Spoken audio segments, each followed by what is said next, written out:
This is Jason J. Lewis, the voice of Superman on Justice League Action, and you're listening to the Krypton Report. Welcome to a very special Krypton Report. This is part of our summer movie series. And what we thought about doing was, since it's Batman's 80th anniversary, we thought, hey, what better way to celebrate Batman's 80th anniversary than just review Batman films as our summer movie series. And along with that, we decided to do films focusing on the Joker, leading up to the upcoming Joker film in October.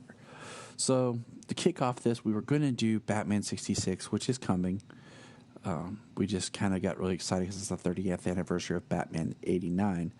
So what I did was called upon the great James Cole, as you all know and love, and Bryan, who you had heard on the Shazam review. And we kind of had a little bit of technical difficulties getting started with our intro, so I'm recording this special intro. But now we're going to start with us chit-chatting and prepping to do our Batman 89 commentary. So I'm nestled in my little fort here in the Cave of Solitude to celebrate Batman. I'm wrapped in my Batman blanket that my grandmother made me. Rest in peace, Mama. And I have my Batman water bottle so that if I get thirsty during our conversation. Oh, so you have all of your Warner Brothers merchandise, like your Warner Brothers ball cap and... I don't have my Warner Brothers ball cap. And I'm mad that I'm about to watch this movie without seeing Daffy Duck and Bugs Bunny tell me to get a Warner Brothers ball cap. But right, you can't watch a Warner Brothers movie without a Warner Brothers ball cap. Now, for those who are wondering what we're talking about, it was a commercial that was put on the VHS home release of Batman the movie. So we're talking about Batman 89, starring Jack Nicholson and Michael Keaton. And it's the 30th anniversary. And as of this recording, this week has been the 30th anniversary. This was supposed to be our second episode of our summer movie series, but life happens. I got a house full of in-laws that are staying here, and we decided we just wanted to do this one, and we'll go back and do Batman 66 movie conversation. But we're going to do a commentary for Batman 89 because we all are pumped to watch it. So I'm going to start with Bryan. Give me just a quick history, your history with this movie. What was the first kind of copy you owned of this? Do you remember when you saw it? Just kind of your little bit of history with this film. So this is my introduction to Batman. Like I think I said in the last Shazam thing that my introduction to superheroes was Christopher Reeve's Superman. So my Aunt Carol, she showed me this movie. It was probably a little bit after I first saw Christopher Reeve's Superman. So I was about 4 years old, and I couldn't believe what I was watching. Here's a guy dressed up like a bat, fighting some clown. I didn't know what I was watching, but it was just unbelievable to me. Just seeing this dude with this cool car, the cool chick that was obsessed with bats, just Jack Nicholson just being this raving lunatic. And this movie has been probably my absolute favorite version of Batman. And I just can't wait to watch it again. Now, how old were you, Bryan, in 89?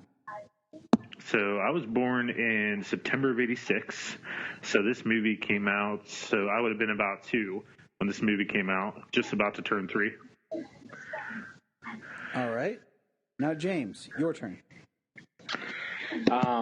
Well, I mean, Batman 89. How old was I, or my... All the above. All the above. Okay, well, in 1989, I was, at this time when the movie came out, I was 3 years old, going to be 4 in a month. So... What a geezer. Yeah. So, I mean, my introduction to Batman was the Adam West show. I mean, basically, I don't remember a time I didn't know Batman. You know, I like that quote. Yeah. I like that quote. Yeah, I don't. I really don't. I really don't remember a time where I didn't know Batman, because I couldn't tell you where. I mean, I know I watched the Adam West series with my mom, with my grandparents. I mean, even with my dad, or at least places that that I was with my dad, because I don't know, he never was really that much into this stuff. I can understand that. So yeah, I always knew Batman, and this was really early on. I had the VHS growing up.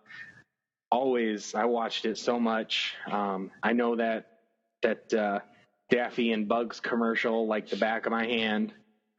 Watching this movie, I know the Diet Coke commercial like the back of my hand. Yes. From watching this movie. So yeah, I grew up on this Batman. Basically, there was beyond Adam West, there was never a Batman that, you know, wasn't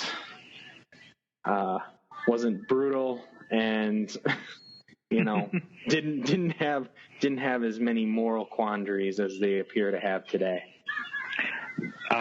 No, I had the VHS tape too. I begged my mom to get it for me. And it was the one that it didn't have any words on the front, and you guys probably have this one too. No words on the front, just that Bat logo. Just the Bat logo. Yes. And on the back, it just had, I think it had like two pictures, and one was the iconic scene with Kim Basinger on Bruce or Batman's back, shooting the bat rope. Or the grappling, whatever. Like the zip line? Yes. Yeah. Yep. And what was the Joker just smiling in that medium shot? Now, hold on, boys. Gosh. Hold on. In 1989, at this time, I was 4. So, what I'm trying to get is, none of us saw this in theaters in the original run. Not that I remember. No. And what I remember about this film is, it's one of those, I remember it being around. I don't remember the first time I saw it. I remember my dad had a Joker t-shirt for this movie, because it wasn't of Jack Nicholson, but it was just Joker, because all this Batman merchandise was out. I remember getting a Batman dress-up kit for my birthday. But Heck yeah. But like most kids, my first introduction to the character was the Adam West show, I think, because I just remember Batman always kind of being there. And it was this movie and the Adam West show, but I really have strong memories when Return to the Animated Series came out. But this time, understandable. I just remember it being there. And I think my parents own this on Betamax. Wow. Yeah. I think they had this on Betamax first, and then we had to buy it on VHS. So I'm young. I'm a little younger than you geezers. What is Betamax? Dude, you're a year younger. That's not even, by this time in our life, we're not 15. I'm just kidding. I know what Betamax is. We're not when you're 16, you're dude. I was going to say Betamax was old when we were this young. Yes. Betamax was old when we were born. Yeah. Do they still make DVDs now? I don't even know. Yeah. Yes, they still make DVDs. I haven't purchased one in God knows how long, but hey, Brian. Yes. Hey, Brian. What happens when the internet goes out and you can't watch anything? You know what happens? You just sit at home and stare at a wall. You know what James and I do? Put in our pop in a Blu-ray or a DVD and see guys. I understand your argument, and I am completely for your argument. Your argument is a bit of my argument, but before I got married, I had, oh my gosh, I had like a whole entire wall of DVDs and superhero stuff, and I had to make a compromise because we were moving into a very small apartment, and Maybe so the compromise was little by little. Yeah, I agree. What's that? Maybe you made the wrong choice. I should have just said no. No, you made the right choice. All right. I've been collecting my movies and DVDs since I was 15 years old. I still have some of the first DVDs that I ever got when I was 15 years old, and I still do it today. The rate has slowed down significantly since I had children, but I still do. I will say that I had a large DVD collection, and they go with me everywhere. And then I sold them for recording money because I needed extra money to record. But that's a whole nother story, so I've had to rebuild up my collection. But real quick, Bryan, how are you watching the movie today? So I am watching it using the internet. That is faster than yours, Tyler. Yep. And so I'm watching it on DC Universe on my Apple TV. So I do want to say it is awesome. So if anyone's listening and has DC Universe, it would just be great to kind of, listen to this and watch the film. So, all right, James, how are you watching? Watch along with us. I am actually watching it on my 2-disc special edition anthology DVD set. And I have not upgraded to Blu-ray or 4K yet, and now that Batman is out on 4K, I might as well just wait for the upgrade till I get 4K player and TV, and then I will get the Batman anthology in 4K. Did they release all of them together? I can't remember because I do not know. Yeah. I would assume. Yes. Okay. So a couple weeks ago, they released them all in a big set. Yeah. I'm watching it on the anthology on the Blu-ray release. It's actually the Canadian Blu-rays, which are pretty dope. That's what was on sale at Amazon when I bought them.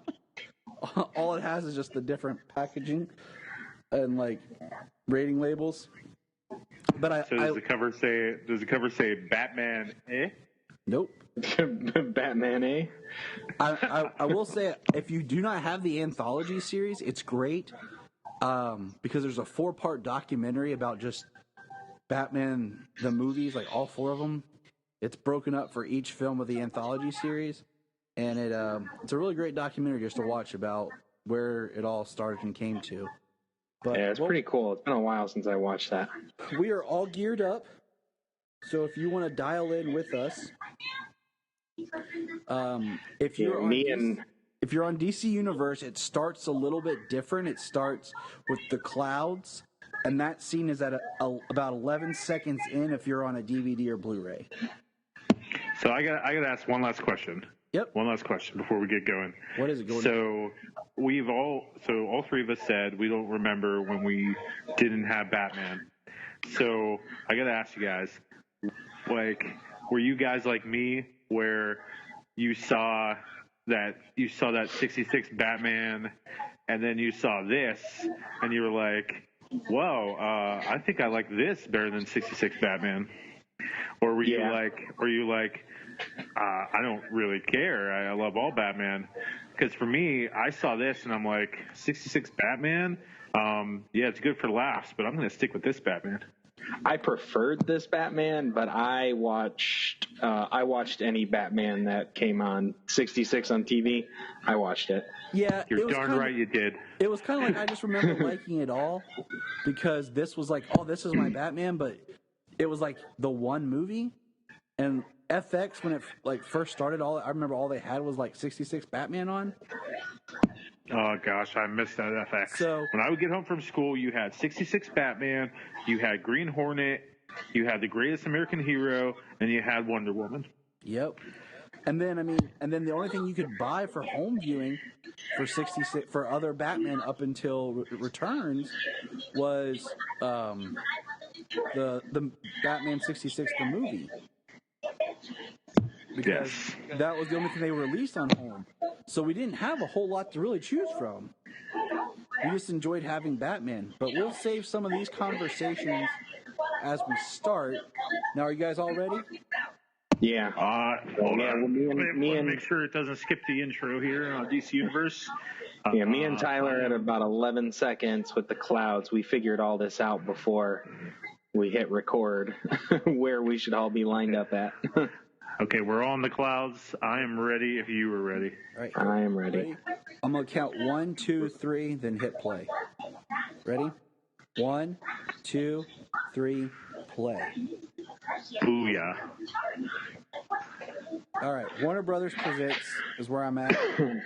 Yep. Jack Nicholson. Yep. Descending into the bat symbol.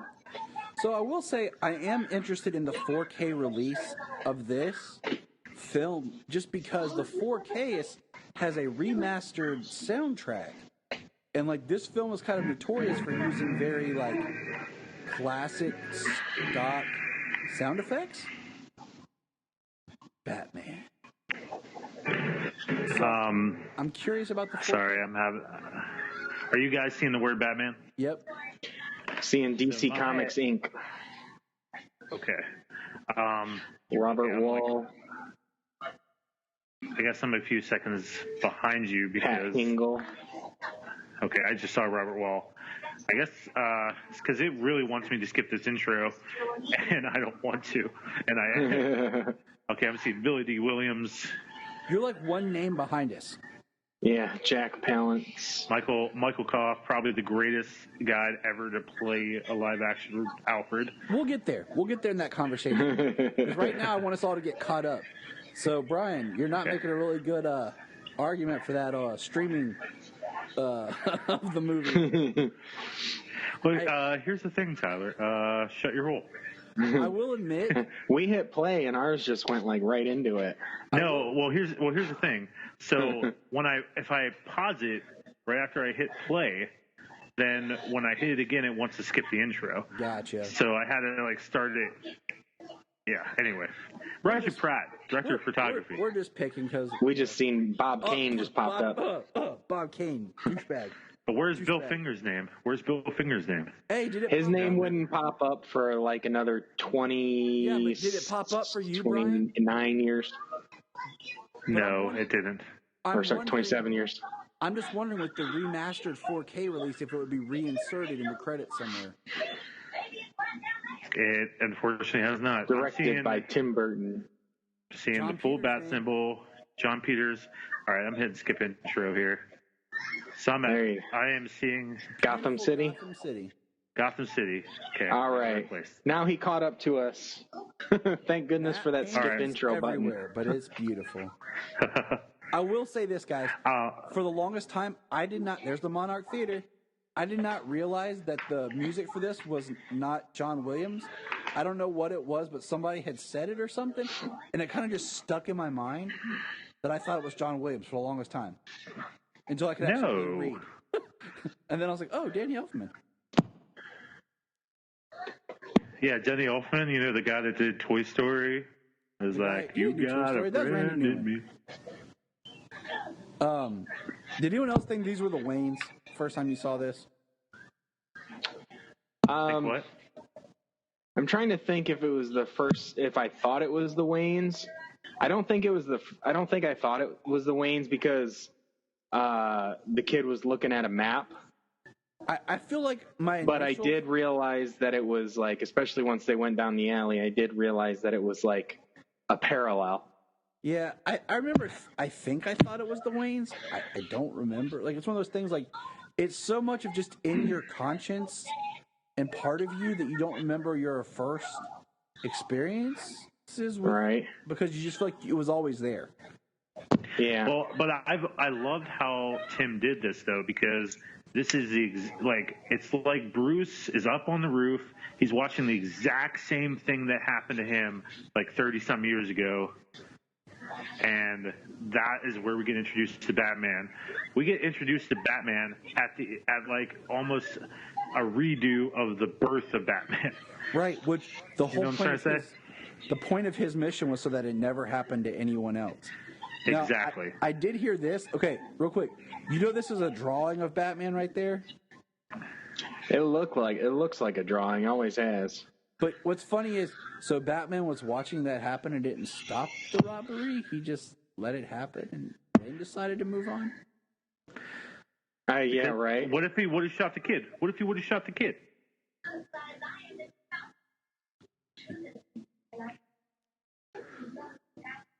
Good old. These guys. So just make sure we're on the right spot. You're seeing, I don't know, whatever happened to Johnny Gobbs. Yeah. Okay. No big loss, no man. No big loss. Ain't what I heard. Ain't what I heard at all. I heard that the bat got him. Oh man. This guy. It's funny how these guys look like Chili Coffee residents here sometimes. Oh, I love it. I love how it's silhouetted. His descendant. Oh my gosh.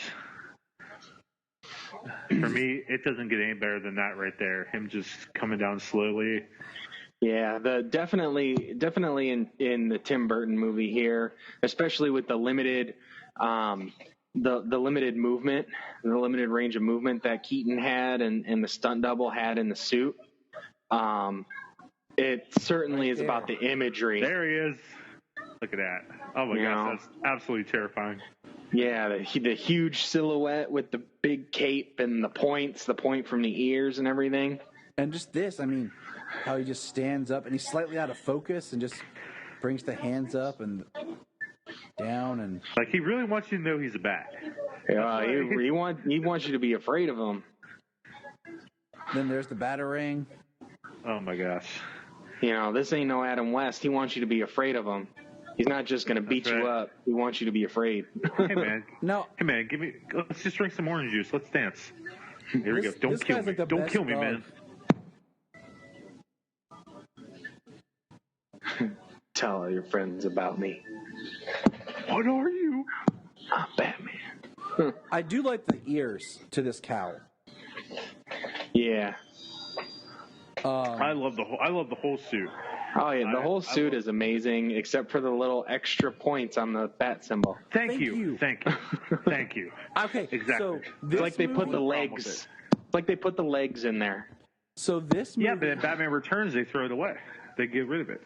If you think about it, this movie and Batman Begins both have an emblem on their chest that's not the bat emblem that's used in all of its advertising, marketing, and anything else. Nope. Now, do you know about his boots that he wore? No, what about them? They were black? They were Nike cross trainers with like something special over top to look. Oh, really? Like. I did not know that.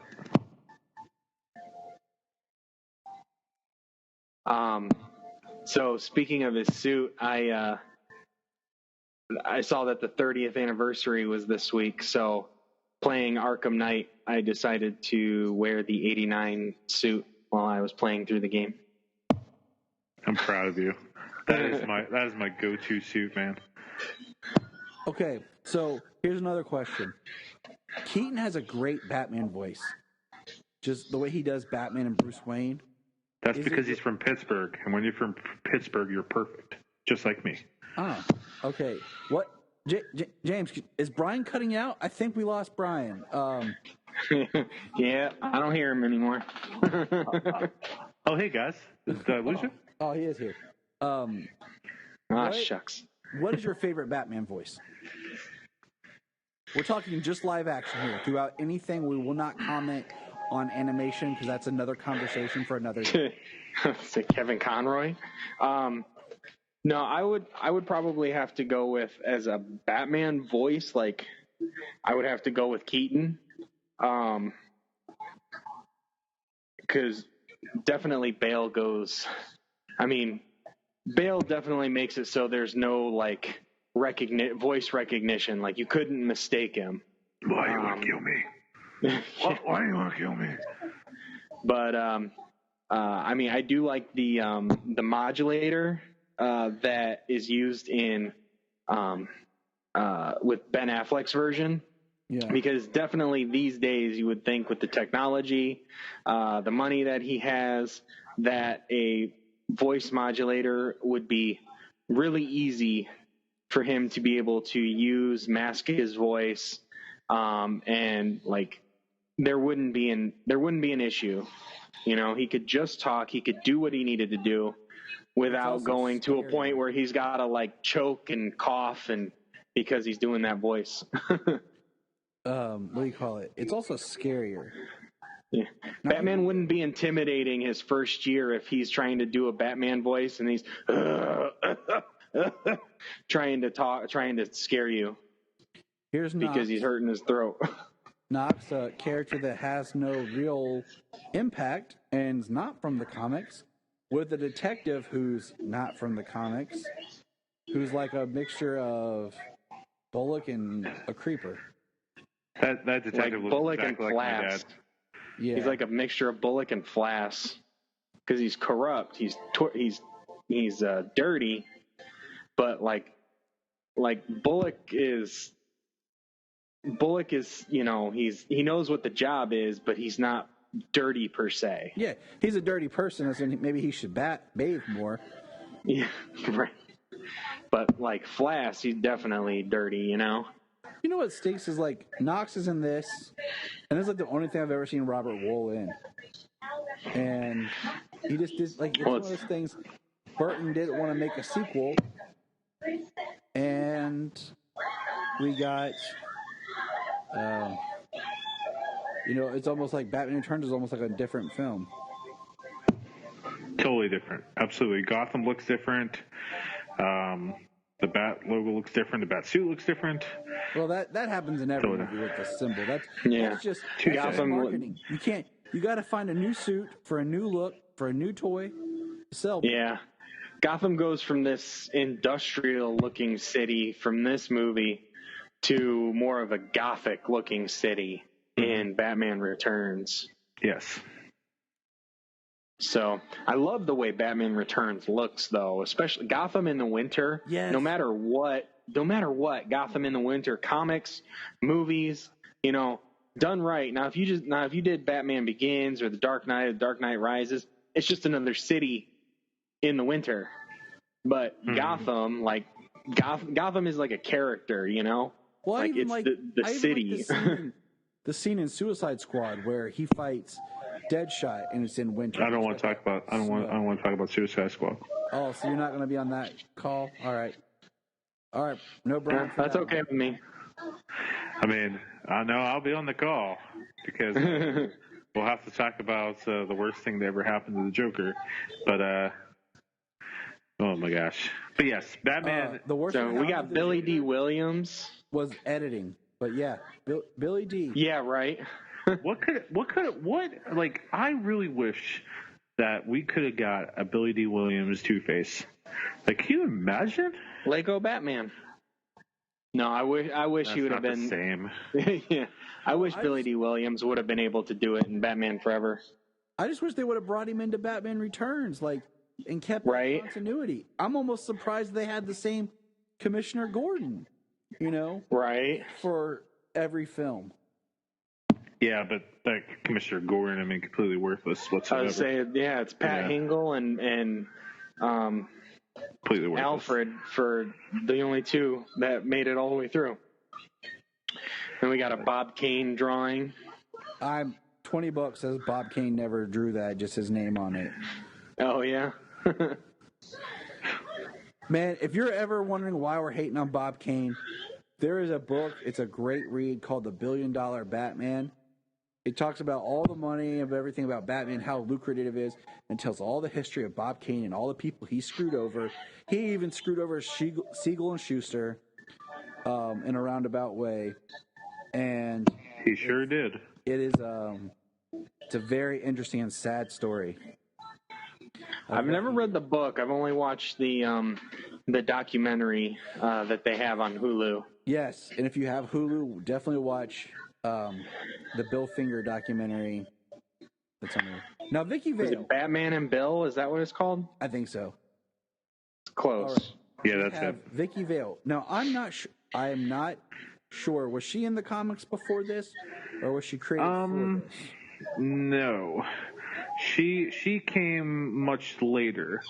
I think that I know she's been introduced into the stories, you know, and stuff later, but Why Now, not? the first girlfriend that Batman ever had in the comics was that Julie. Oh gosh, I forget her last name, Madison? but she was brought.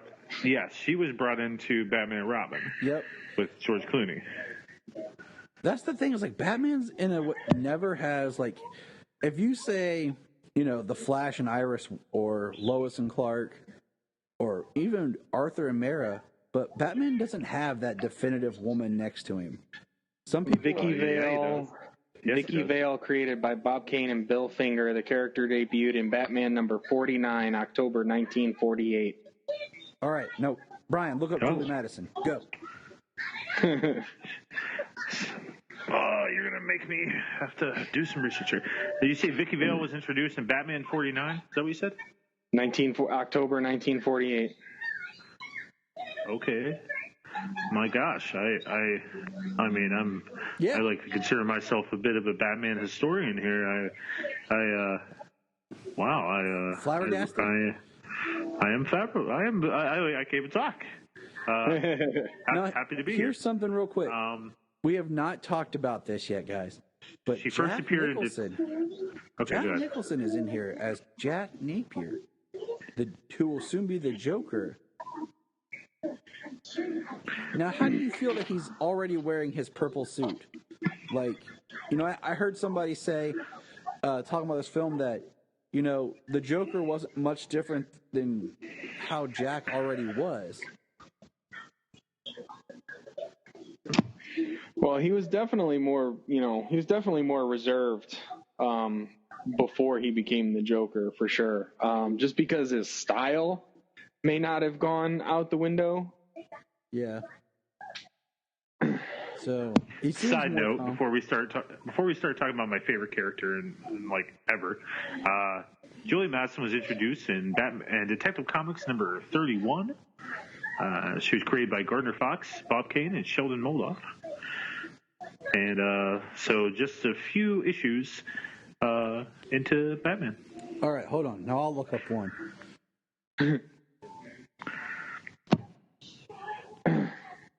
Now, I don't know the actor who plays Boss Grissom. I know the actor. I don't know his name offhand. Yeah. But, that guy is great. Jack Palance? Yes. What's funny is this came first, but I know him more when I think of him from City Slickers, even though that was there. Curly. Okay, so just for film discussion, Chase the Meridian, guy that plays Grissom is Jack Palance. Dr. Chase Meridian was created for Batman Forever. Just since we're talking about like the films and the girlfriends.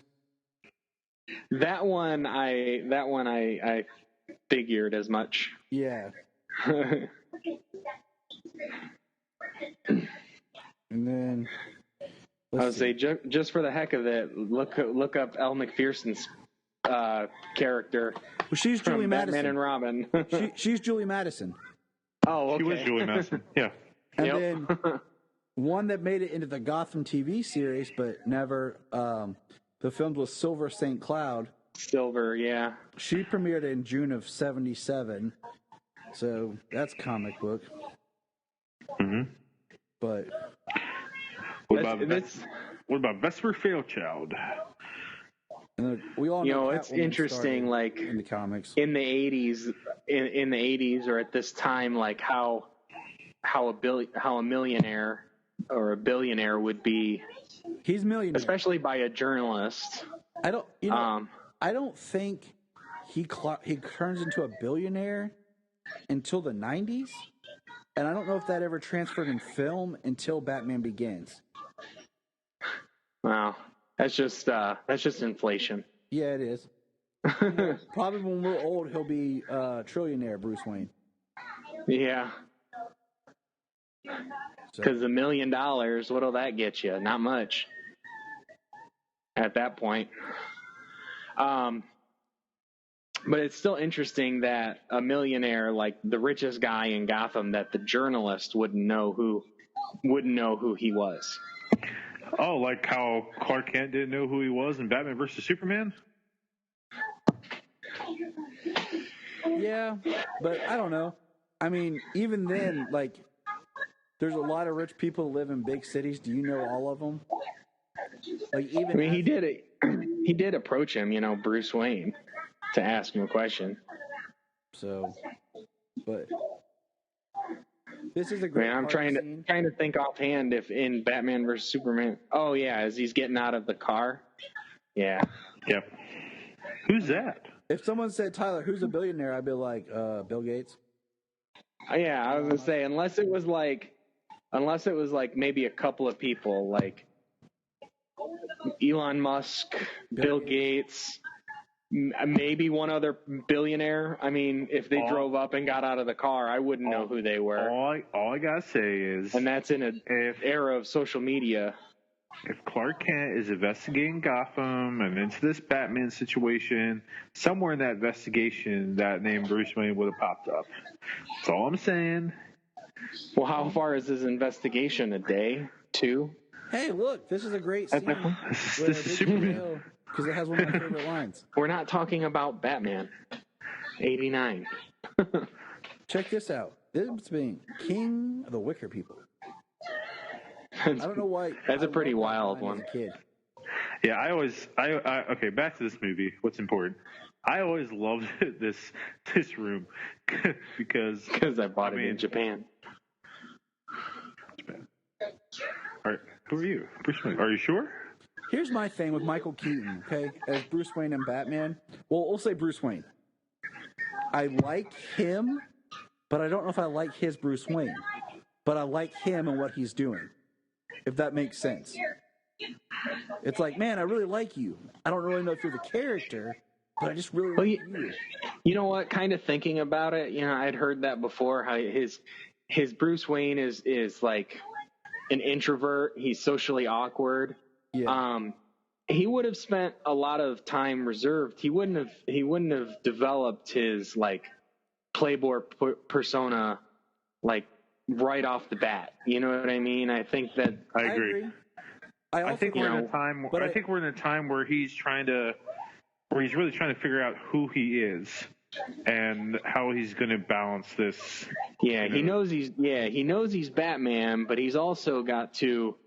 He also has to be Bruce Wayne and have somewhat of a public face. See, I've always thought of Batman and Bruce Wayne as like when he came back to Gotham, he had already like I don't know if I read this in a comic or if I just heard it, thought of it, or created it myself. I don't know. But kind of like he created the character of Bruce Wayne. He had studied acting, and had, personified the Batman character and also created the Bruce Wayne character. So when he came back, he knew how to act in both senses. But yeah, that certainly.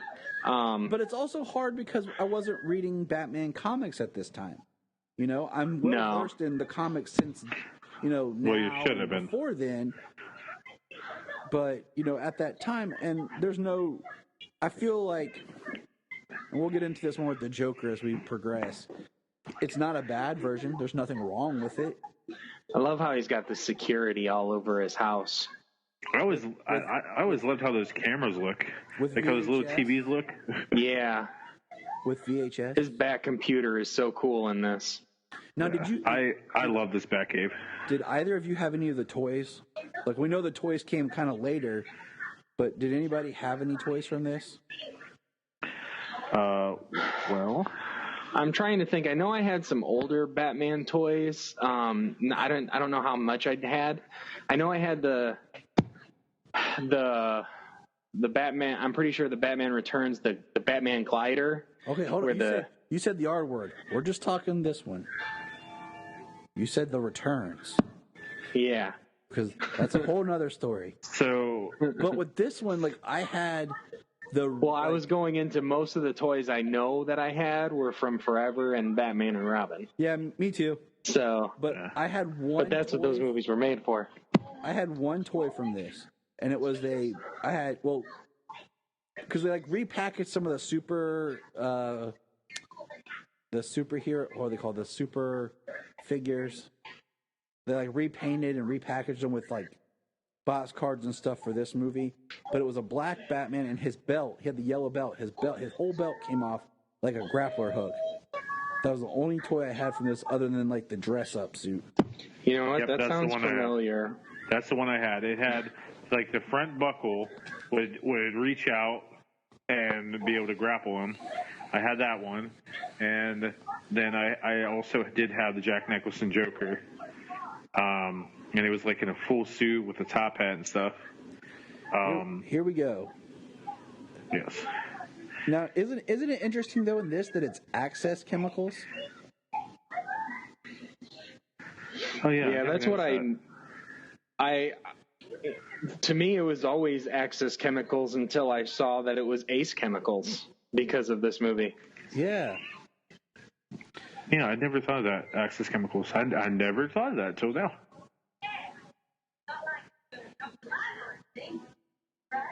Now, this is like the most BA that Commissioner Gordon ever is. Now, this is, true origin of the Joker, criminal person, falling into chemicals. But, in this, we got the Jack Napier name. And I will say right now, this is a perfect example of those sound effects that I was talking about earlier. Very old school stock footage sound effects.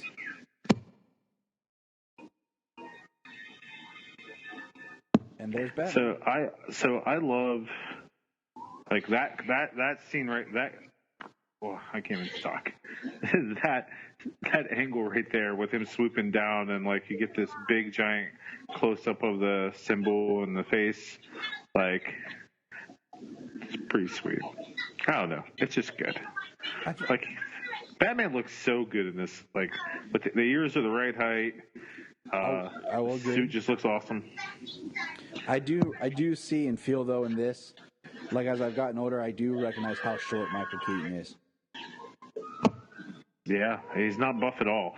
Like, so one thing that has always bugged me about Michael Keaton's Batman is that he just, like, you look at Bruce and you're like, and maybe that's a good thing, but you look at Bruce and you're like, there's no way that guy's Batman. I mean, he's too skinny, he's too short. It's just not believable that, like, that guy could whoop your butt. Here we go. Boom. Best Batman punch ever.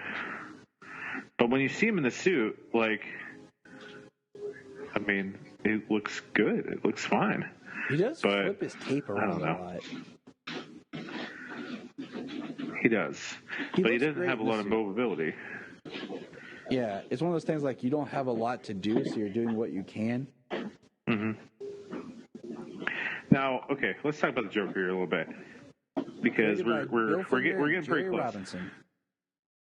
What's that? Created by Bill Finger and Jerry Robinson. Yes. Also, the idea for the Joker came from the movie. Anybody? The Man Who Laughs. The Man Who Laughs. Starring Adrian... Conrad Veidt. Yes. Conrad Veidt. My bad. Based on a novel by Victor Hugo. The novel is extremely sad and depressing. So is the film. Oh, gosh, it is. I mean, what's crazy is the Joker really was a dark character when he first started in those early stories. He was, the first story. Now, the first story was actually adapted into The Dark Knight a little bit with him killing all these officials and you not knowing how the death is coming. So that one death with the commissioner, whatever, drinking the drink, like that was from that original Joker story, actually. Eckhart reminds me of my ex-brother-in-law. Now, we gotta bring this up here. Okay. Like when they're doing these close-ups here of Michael Keaton Batman, like his eyes are looking very weird. Like when they do him swooping down, his face looks totally different than it does here. Here we go. And the Joker's falling. Splash. We got a great shot. Like, I love the idea of like how his face got jacked up for the ricochet. Yes. Yeah, that's what I had thought. I can't remember when I had thought that, but that part of the reason his face was the way it wasn't just from falling in the acid. It was because of the ricochet from his own bullet.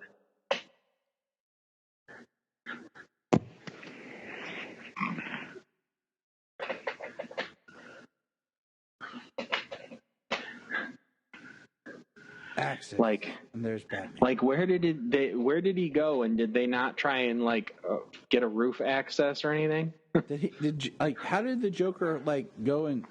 That's a straight up glove out of the hand from the Killing Joke.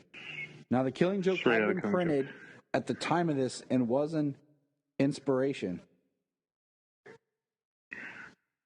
And I would like to think that it's without a doubt this movie would not have happened or been made if it wasn't for Frank Miller's The Dark Knight Returns and The Killing Joke by Alan Moore. I don't think it would have happened. Not at all.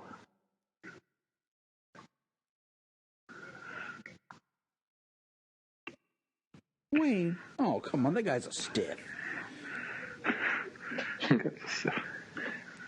I see. If I were to do a new Batman movie, I definitely would bring back Knox in some form.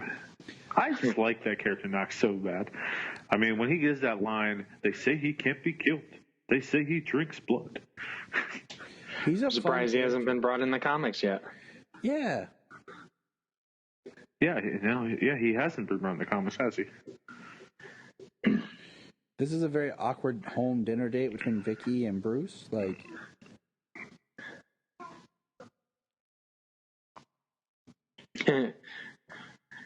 When you have to get up and walk the salt across the table, across the room.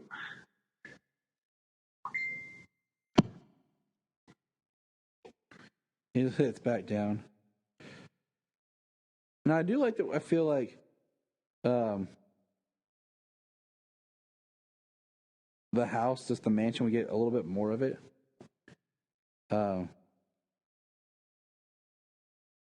I love this line. Yo, yeah. You know what? I don't think I've ever been in this room. Yeah. And he delivers it too well.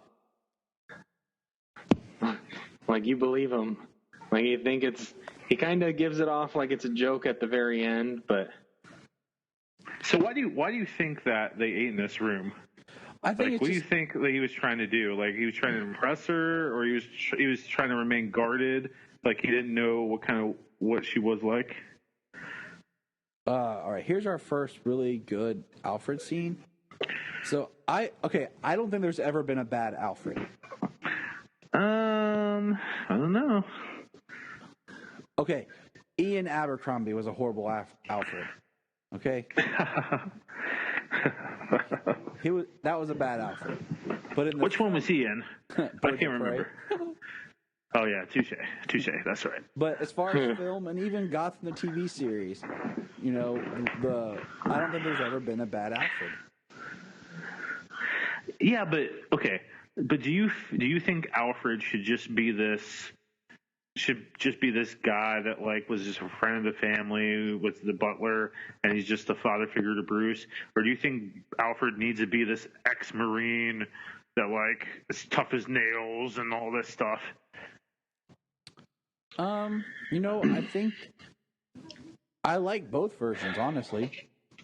I like both versions. I do like the butler father figure version, but I do feel that to be able to take care of Bruce, because he can't go to the hospital for his injuries that he sustains on the job.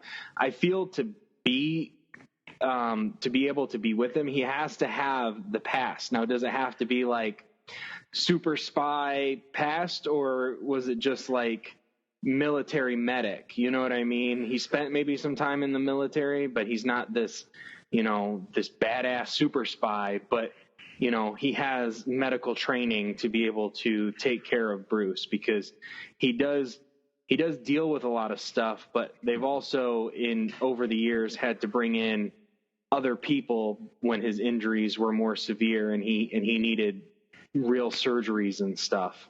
Thomas Elliott, Tompkins. Yeah. Mm-hmm. Now, for me, I think it's important. I think the Alfred character works better when he has that military pass because it makes the relationship more believable. Because you can't just have, it makes Alfred more useful than just this guy that's just there to be like, your father wouldn't want to swallow you or something like that. Real quick, Alfred first appeared April 1943 in Batman number 16, created by Alfred. Okay, so Alfred Beagle is Don Cameron and Bob Kane, and then as Alfred Pennyworth was Bill Finger and Jerry Robinson. That's right. So Alfred actually started off as. Now I know this scene's iconic, so right here, the crease in the Joker there, but Alfred started out actually as a fat, bubbling idiot. Yep. And if you go into the comics, they were like, "Oh, we made a mistake here. We actually could get something going here." And what they do is they have Alfred, the fat idiot, go on vacation, and then he comes back and he's like, "Oh yeah, I lost weight on vacation, and here I am." And he actually helps him solve a crime, and it was like a mystery of who's helped him solve the crime. So just some Alfred history there for you. I like because of Bruce Wayne's broken psyche and how he has to be able to be Batman. I think Alfred having the military past and seeing the darkness of what life can do to you really helps, as well as where Alfred tried to change and be a servant, a butler, that was his family, really plays into that. I really like the way that Jeff Johns did it in Batman Earth 1. Yeah. That was really good. That was definitely incorporated into the Gotham show. Absolutely. Yeah, Gotham and probably what's going to be the Pennyworth show coming on Epix next month. Are you going to watch it? I'm going to try to. I'm going to see what's up. I'm not expecting it to be like Batman, Gotham in any way. I'm going to check it out. But I watched the trailer and it looked really good as like a espionage thriller type. So yeah. So that's interesting, but it's just the character. But the real question is that you, Sugar Bumps? Yes, it's me, Sugar Bumps. All right, so let's look at this scene here, guys. Like, this is the first time you see the iconic Jack Nicholson Joker, and he's like you could see his white face like back in the shadow. Joker. I love Jack Palance's look on his face, like what the? Yeah, it's really nice how like as he comes forward, like his face lightens up just a little bit more. Like you could just see the white all the way in the back, but as he gets closer, you can kind of see the grin coming through, and then he steps out of the shadow, and you see the white face and the green hair, and he pulls the hat off at the same time to reveal the full look.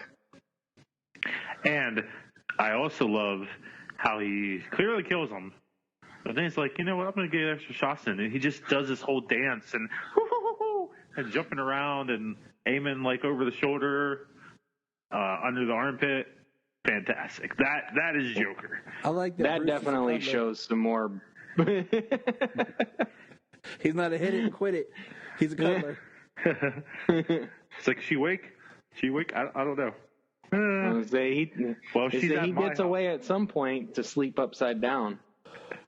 Well, I think he finally realized that, I'm at my house, so I can't really leave. And, this scene has always made very little sense to me. Like, what they were going for. Like, is he really trying to become a bat? It doesn't make any sense to me. Was he working out? I never liked Yeah. I never liked that scene. I never did. I love this. Well, I would certainly think that as a trainer and stuff, knowledge of the body, I would certainly think, because they do decompression. Like, you can get an inversion table and hang yourself upside down to decompress your spine. Which I want one. I need to do that. They are amazing. I love them, and I am going to be getting one soon. Here we go. Hold on. Maybe I need to get one. Here we go. The way they get a load of me. Boop. Boop. Boop. Boop. All right. Question. What's amazing is that's just Jack Nicholson.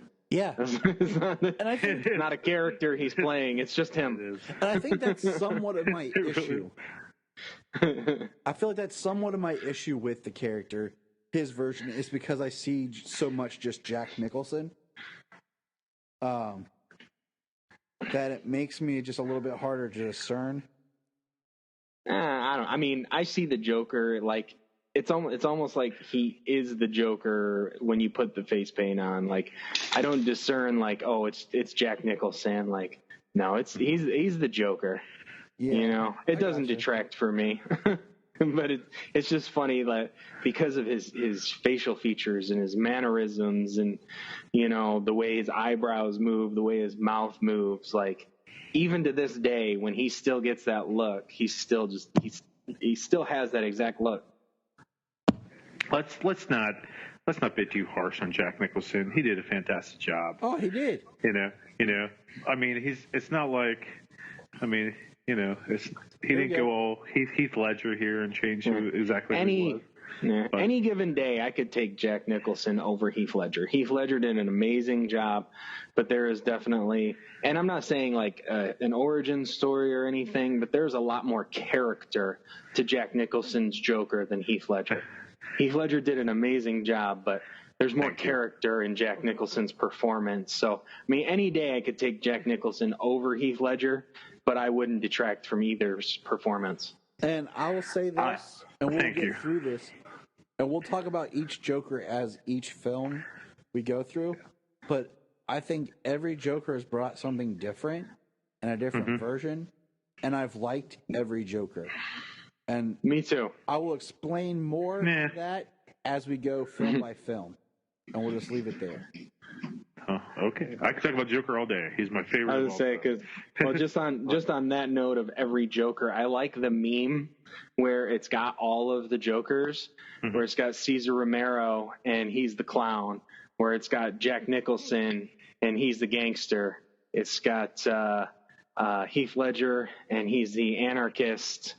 And Leto is the psychotic. The ICP wannabe? The psychotic. And then they've got Hamill's Joker, and it's Joker. Yeah. This used to freak me out as a kid. Gosh, this terrified me. The hand buzzer and he burns the guy. Yeah, like he fries him. Yeah, that did scare me as a kid. I will say that. I do like how this movie was so dark and serious, but yet now there's camp to it. Even as serious as they try to take it, it feels like there's camp to it. Well, it's just the brilliance of Jack Nicholson's Joker. That's just the brilliance of it. I always thought this was interesting, the fact that he's like wearing makeup, and like I was like, wow, he's got makeup on top of makeup. And then my dad was like, he's probably putting the makeup on when he moves the rag. And I was like, oh, yeah, that makes more sense.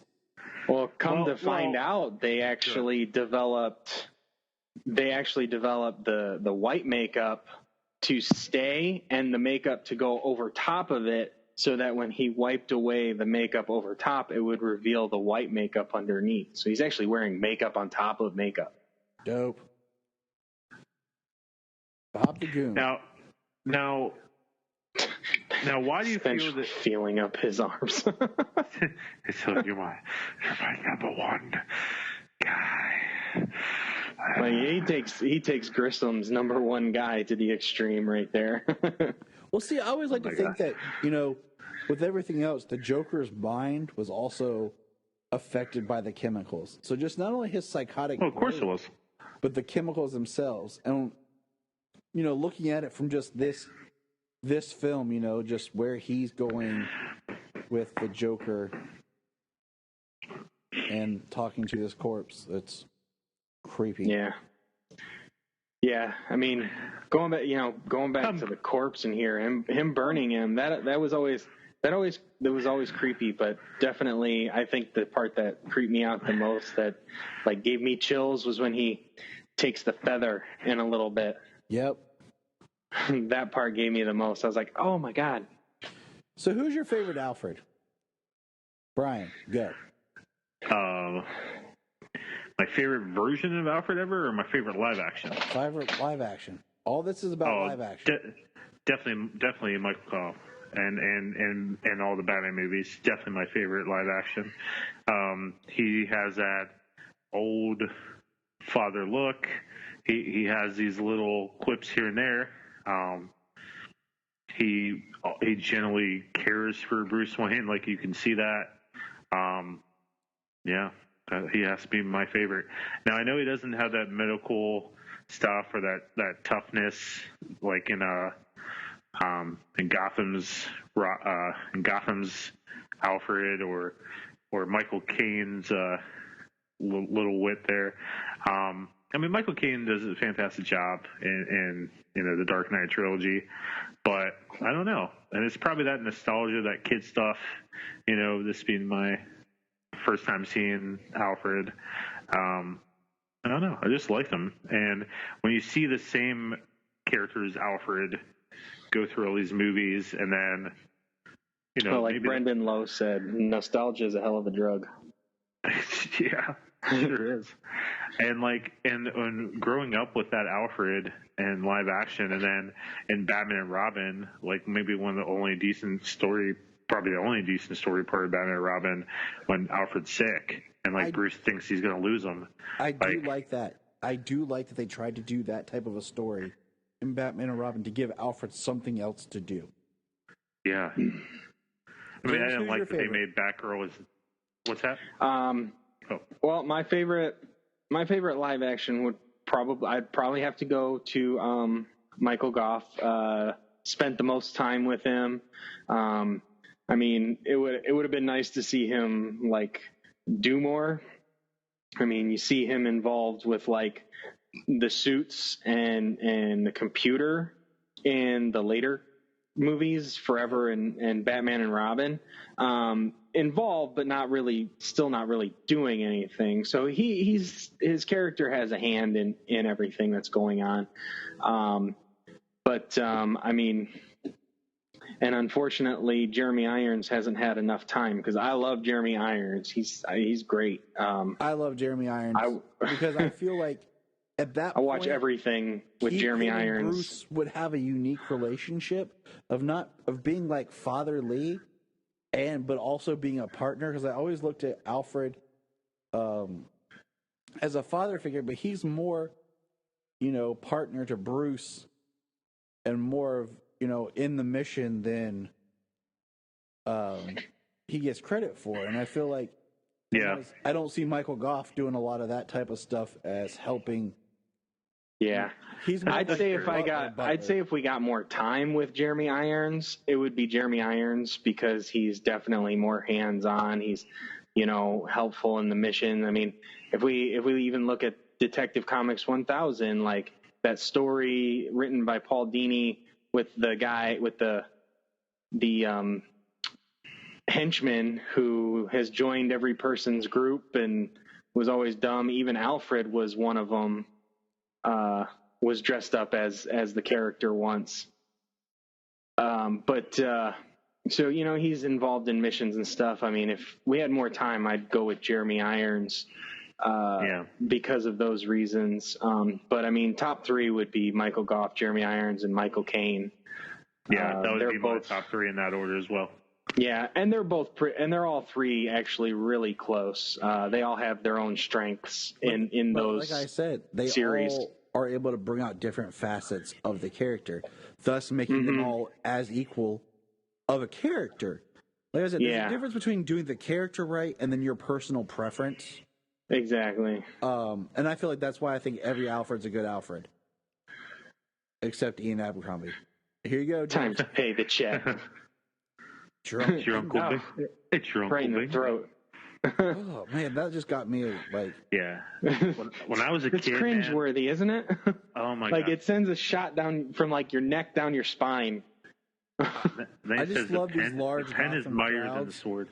in like Tim Burton's movie, and I like how they had to create like a reason in the story for not having extras. They're like, people are afraid.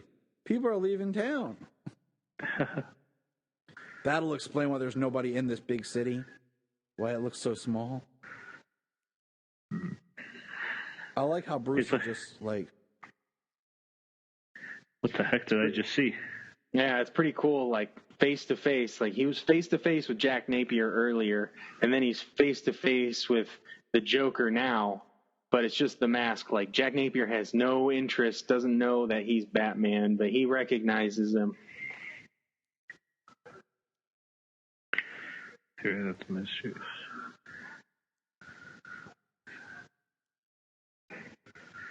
I love this scene. Love this scene. I love his underground lair here. what kind of Batman? Like he's got it decorated. Batman. Like he's. Someone tell me what kind of world we live in when a man dressed up as a bat gets all my press. Right? Just killed somebody in front of City Hall and shot up the place. And people are talking about the Batman. Sticker. This town needs an enema. I used to have that Yeah. bumper sticker. See, Nice. that's why Joker. Alfred's the best right there. That's why Alfred's the best. He pours him a glass of water before he even asks. Boom. Best Alfred. He knows. I love this line. Alfred, why don't you marry her? Why doesn't he? That's Kim Basinger. I don't know why. We didn't get to comment on the 6 is good. Yeah, 6 Right. line. Oh, yes. And I mean, how many bottles in a case of wine? I mean, you're probably ranging anywhere from like 6 to 12 bottles probably per case. Right there. I found Jack Napier still alive. How do you feel about... All right, so this will probably take more time to talk. But how do you feel about the idea that it was Jack that killed the Waynes?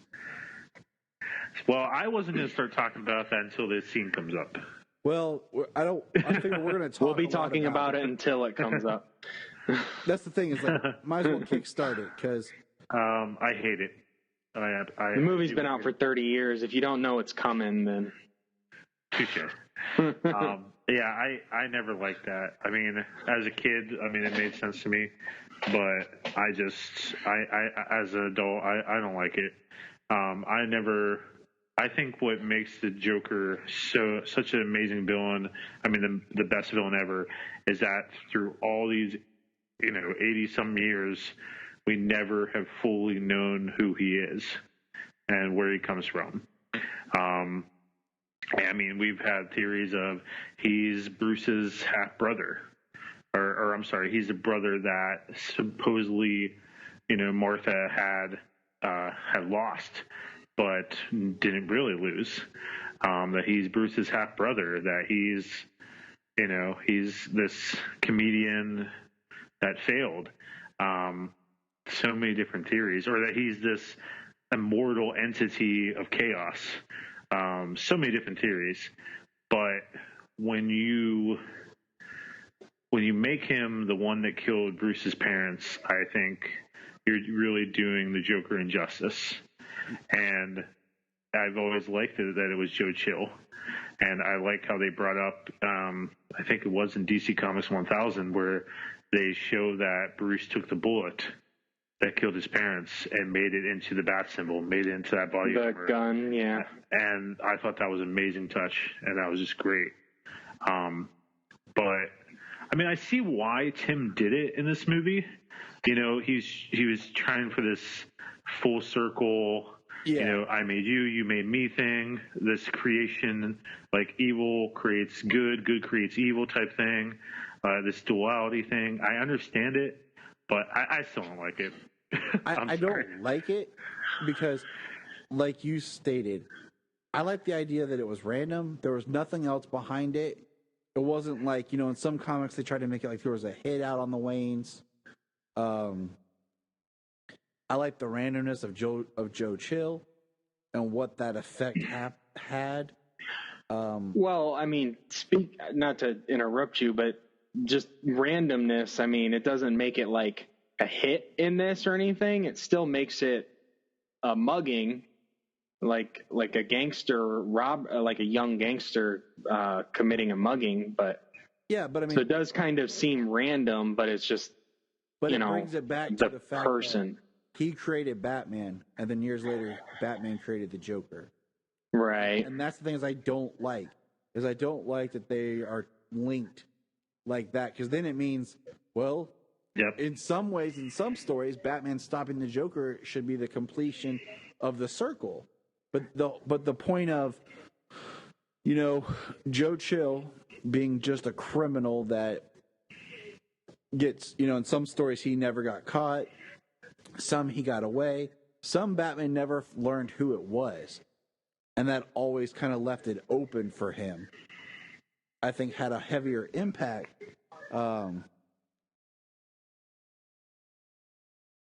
And so I don't know, but I don't know. I wasn't a huge fan of the idea that it was Jack Napier that killed the Waynes. This part always creeped me out too. The lady laughing to her death. Yeah, the face. And then this is great, the Joker interrupting the station. And I mean, I liked one thing I loved in the Killing Joke, the story and everything, is it gives you this whole origin about who the Joker is, what the Joker is. But then there's the line about that's one way he remembers it. So even then, it's not a true origin, and it still leaves it open to mystery. Yeah, I do love the line of if I'm going to have an origin story, I prefer it to be multiple choice. So I think that's always fun to toy with because it makes the Joker scarier. Because once you know who it is, it's like you see the person and not the entity. Well, I think it was just a few years ago that it was like Justice League 50 of the new 52. Oh, don't even get me started. And don't make me mad, Bryan. Oh my gosh, did that make me so mad? I mean, so I was so behind on the 52, and now 3 years later, still nothing. Exactly. Three. Exactly. 3 years. Exactly. 3 years, James. 3. I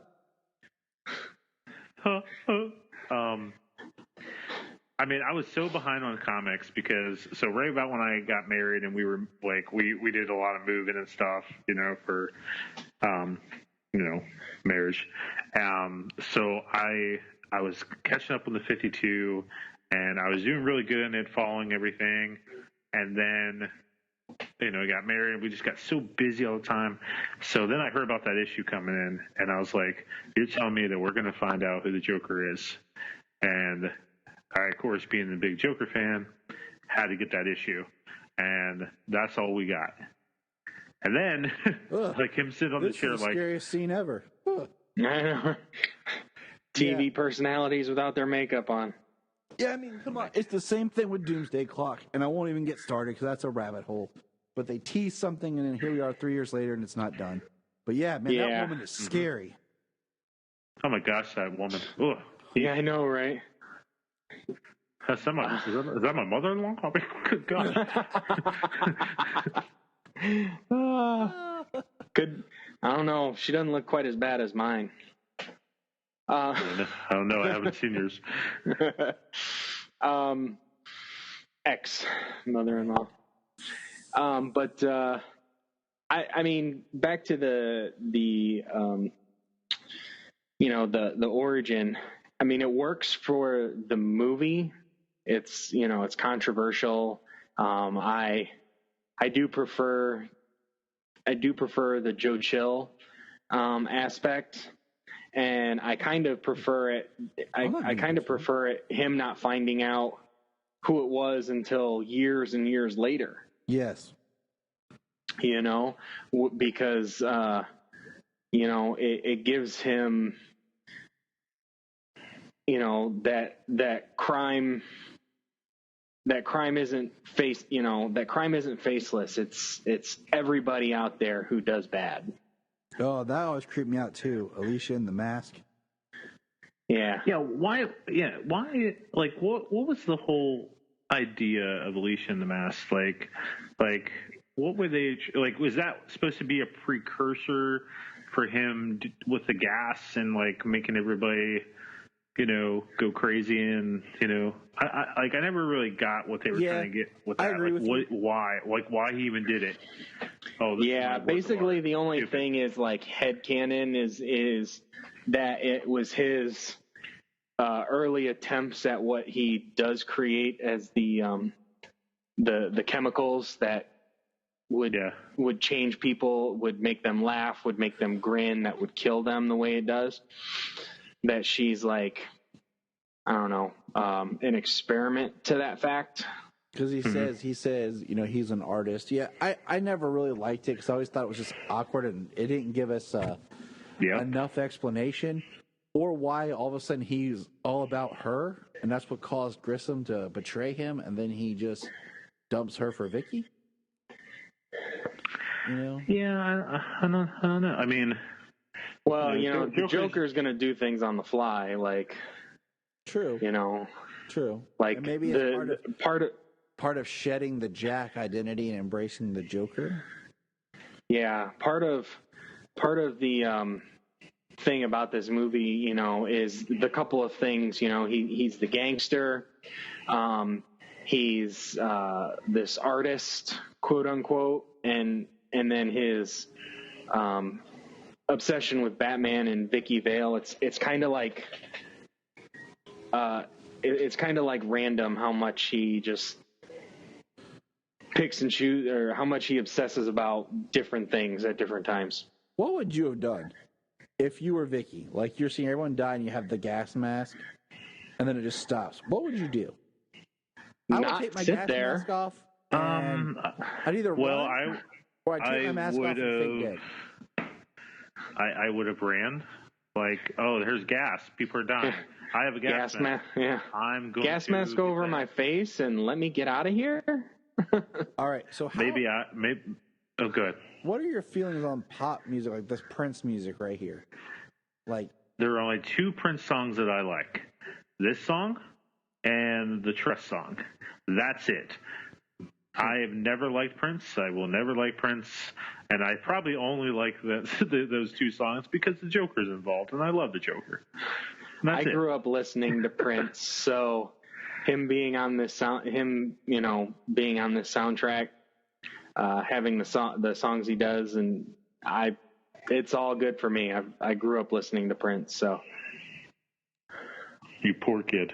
My I don't like pop music being in my films like this. Thank you. Because I feel like as soon as you do, it now dates the movie. Like so many of these films try to give a timeless or a classic feel. That's why I like classically styled scores. But as soon as you do like technology and like pop music, like when you focus so much on that, it dates it. And now I say basically beyond the music and that boombox, nothing else dates this movie. Right. They don't even Wait. I kind of like this one, Bob. Even with the VHS cameras and stuff, I feel like they don't focus on it and fixate enough to make it dated. But yeah, like because the way the clothing is done and stuff, I like because it has this Art Deco, different time, throwback style. But yeah, as soon as they like with the Prince music. So you feel that the fact that this was made, this came out in '89. Wish they would have had that. I wish I had that lighter. Me too. You go through butane real fast. Yeah. Probably need something a little stronger. Crap. But do you feel like this movie wouldn't be Batman '89 if it didn't have the Prince music? The Prince music makes it Batman '89, not the fact that it came out in '89. I don't know because it's only until recently we started calling it Batman '89 because the first one's Batman the movie, Yeah. You know, and then this was Batman. And then Batman Returns and so on. And now we've kind of just like started throwing out Batman 89. It's like if somebody were to say Batman and they were talking about a movie, I'd automatically go to this one. They wouldn't have to differentiate Precisely. Batman 89. This is the only Batman movie. It's the only movie titled Batman. Which is interesting if you think like there's not even a movie titled Superman. Right. That's where I was going. You know, we have Superman the movie, but there's no movie called Superman, which whenever they reboot or whatever, that should be the title, just Superman. But anyways. I agree. Well, that should have been that should have been the third movie in the trilogy that me and you discussed when I first started. Should have been Man of Steel, Man of Tomorrow, Superman. I could get behind that. Bob. I could get behind that. Yeah. You know, just like Jack, you said I could watch you improve the painting. I wish it had been like The Dark Knight Rises, The Dark Knight, and then the last one been like Legend of the Dark Knight. Because it's so weird that it's Batman Begins, The Dark Knight. Ooh, The Dark Knight Rises. No, the third movie should be called Nightfall. That's what it should have been called. Right. It should have just been called Nightfall. Well, yeah, I mean, Batman Begins, The Dark Knight. Nightfall. Nightfall. It's a mixture of Nightfall, And No Man's Dark Knight Land. Returns, and No Man's Land. I know. But I don't Little know. The Dark Knight song, Rises games. was just a horrible title for me. Batman's And Dark Knight and Dark Knight Rises influence from the Dark Knight Returns is very little. It is. It is. It's basically the retirement part because he's been Batman for a year and a half and then he retired for 8 years. I'm going to say this. The Dark Knight Returns, I think I respect for what it did to bring back Batman and help make this movie possible, and just the idea of a darker, serious Batman. But I do think it's an overhyped, overrated book. Yep, I've said You're my right. piece, but You're right. I don't have the connection to it. Here we go. I still find it completely enjoyable to read, and I didn't read it for a long time. Hold on. Batman's here. And where does he get those wonderful toys? I mean, come on, guys. Hold on.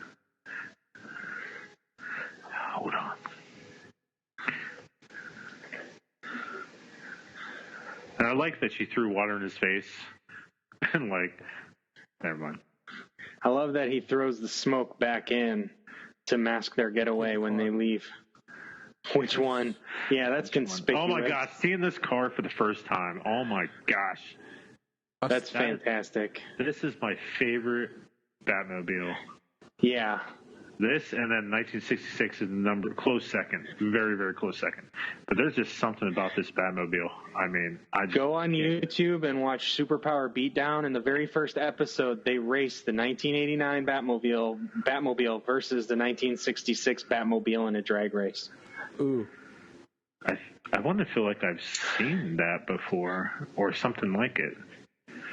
Like maybe it was an episode of Comic Book Men or something. Bat in the Sun, Superpower Beatdown is the first episode they did before they started doing character versus character battles. Well, I will have to watch it. Absolutely. Because oh my gosh. I don't know. It's just that Batmobile is so cool. It's so low to the ground, like you couldn't hit nothing. You couldn't go over like a speed bump. That's true. And with my fat butt, I mean, yeah, that car's not even moving when I get in. I like that it has a closed top. It is a 2-seater. But this is my favorite Batmobile. My close second, like I love the 66, like as a practical, I could drive it around. But I love how they get in over the top. It's based on a Lincoln Futura. That's what the 66 Batmobile is, a Lincoln Futura. I mean, it's an actual car. This car is not an actual car. It was just made for this. Kind of somewhat based off a Corvette. Shields. I don't like how it looks with the shields. That's my only complaint. It looks weird. Well, it doesn't look like you can penetrate, that's for sure. Like I That's said, what she said. I like the Affleck Batmobile because I feel like somebody like took the idea of this one with the Tumbler and just blended them together. Mm-hmm. Because How much you weigh? just makes me feel like I could like drive over everything and hit anything and keep going. Like nothing would ever hurt me. Yeah. The Tumbler is just the Tumbler. Notice how we call it the Tumbler and never the Batmobile. Because I don't like that quote-unquote Batmobile. I never liked the Tumbler. Not whatsoever. That's not a Batmobile. It's a tank. It's stupid. I'm sorry. The end. I mean, I thought it was interesting. It's definitely not my favorite Batmobile, as it were. I mean, the fact that it didn't Why didn't they go into any type of production or anything like that, but anybody who was involved with the got no wallet. everybody who was involved with like the development of it or the military contracting that never went through. I mean, anybody who knew of it would know that it came from Wayne Enterprises. Right. Exactly. I mean, I know that they were trying to put in realism, you know, like how he got the grappler and the body armor and like for spelunking and, you know, the paragliding thing of the capes and all this stuff. And I understand, you know, that a tank makes sense, but I don't know. I never really liked it. Right. Well, I mean, from the tank aspect, I mean, that could have kind of come from the idea from Batman Returns as well, whereas like the Batmobile in that, because they don't reference any other Batmobile or vehicle or anything besides the tank in that. And he says that Dick called that a Batmobile. So, I mean, the idea could be sound, you know. True. Hey, do you think that kick to the face of the guy with the swords, do you think the kick to the face was kind of like an Indiana Jones callback there? Like where he just shot the guy? Yes. I mean, it could be. It definitely could be. I mean, I wouldn't say that it's indie or Batman specific, you know, a one hit and drop somebody, but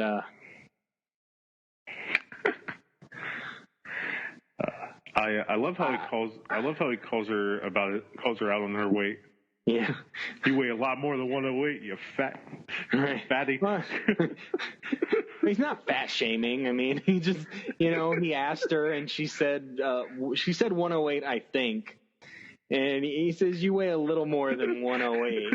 I always want Jim Carrey to come out of the corner and be like, 108? Yeah, in your bra. Right? Well, it's not, what's her name? Jennifer Tilly? Jennifer Tilly, yeah. Yeah, touche. But yeah. Still. She definitely doesn't have the curves of Jennifer Tilly. No, not at all.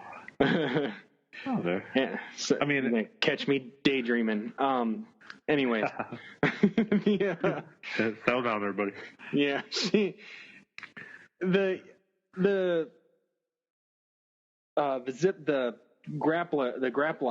grappling line, you know, the winch would only have, you know, a weight capacity. And I mean,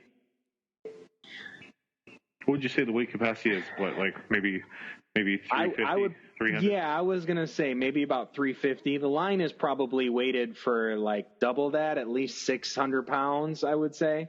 You know, steel cable, probably weighted for at least double that. But the torque on the winch to draw them, yeah, it's probably rated for around 350. And if you think that Michael Keaton, Batman is supposed to weigh 205, around, right? Yeah, at least 205. I think he's been up to maybe 225 in other variations. because, you know, he's highly acrobatic, but he also has an immense amount of power behind his movements and his strikes. Okay, real quick. I'm sorry to cut you off. No. So this Batcave, man, I love this Batcave, but I gotta say, how the heck, like, do we assume that something comes up and lifts the Batmobile and turns it around for him? Yeah. Like, I guess we gotta assume that. Yes. Yeah. Yeah, When I was this a kid, I cave was looks like- awesome though. It's a full-on cave, but it's also been adapted for his means. Where you don't get that until Dark Knight Rises, and it's still very little. I will always love the 66 Batcave, but that's for another story. Where everything's labeled the bat this yes. or that. Bat computer. I always love the two poles, going down the poles. I mean, how many of us as a kid? Yeah. Oh yeah. Keeping his face in shadow, just showing the mask. A lot of people think you're as danger as a Joker, and then here you go again. What people?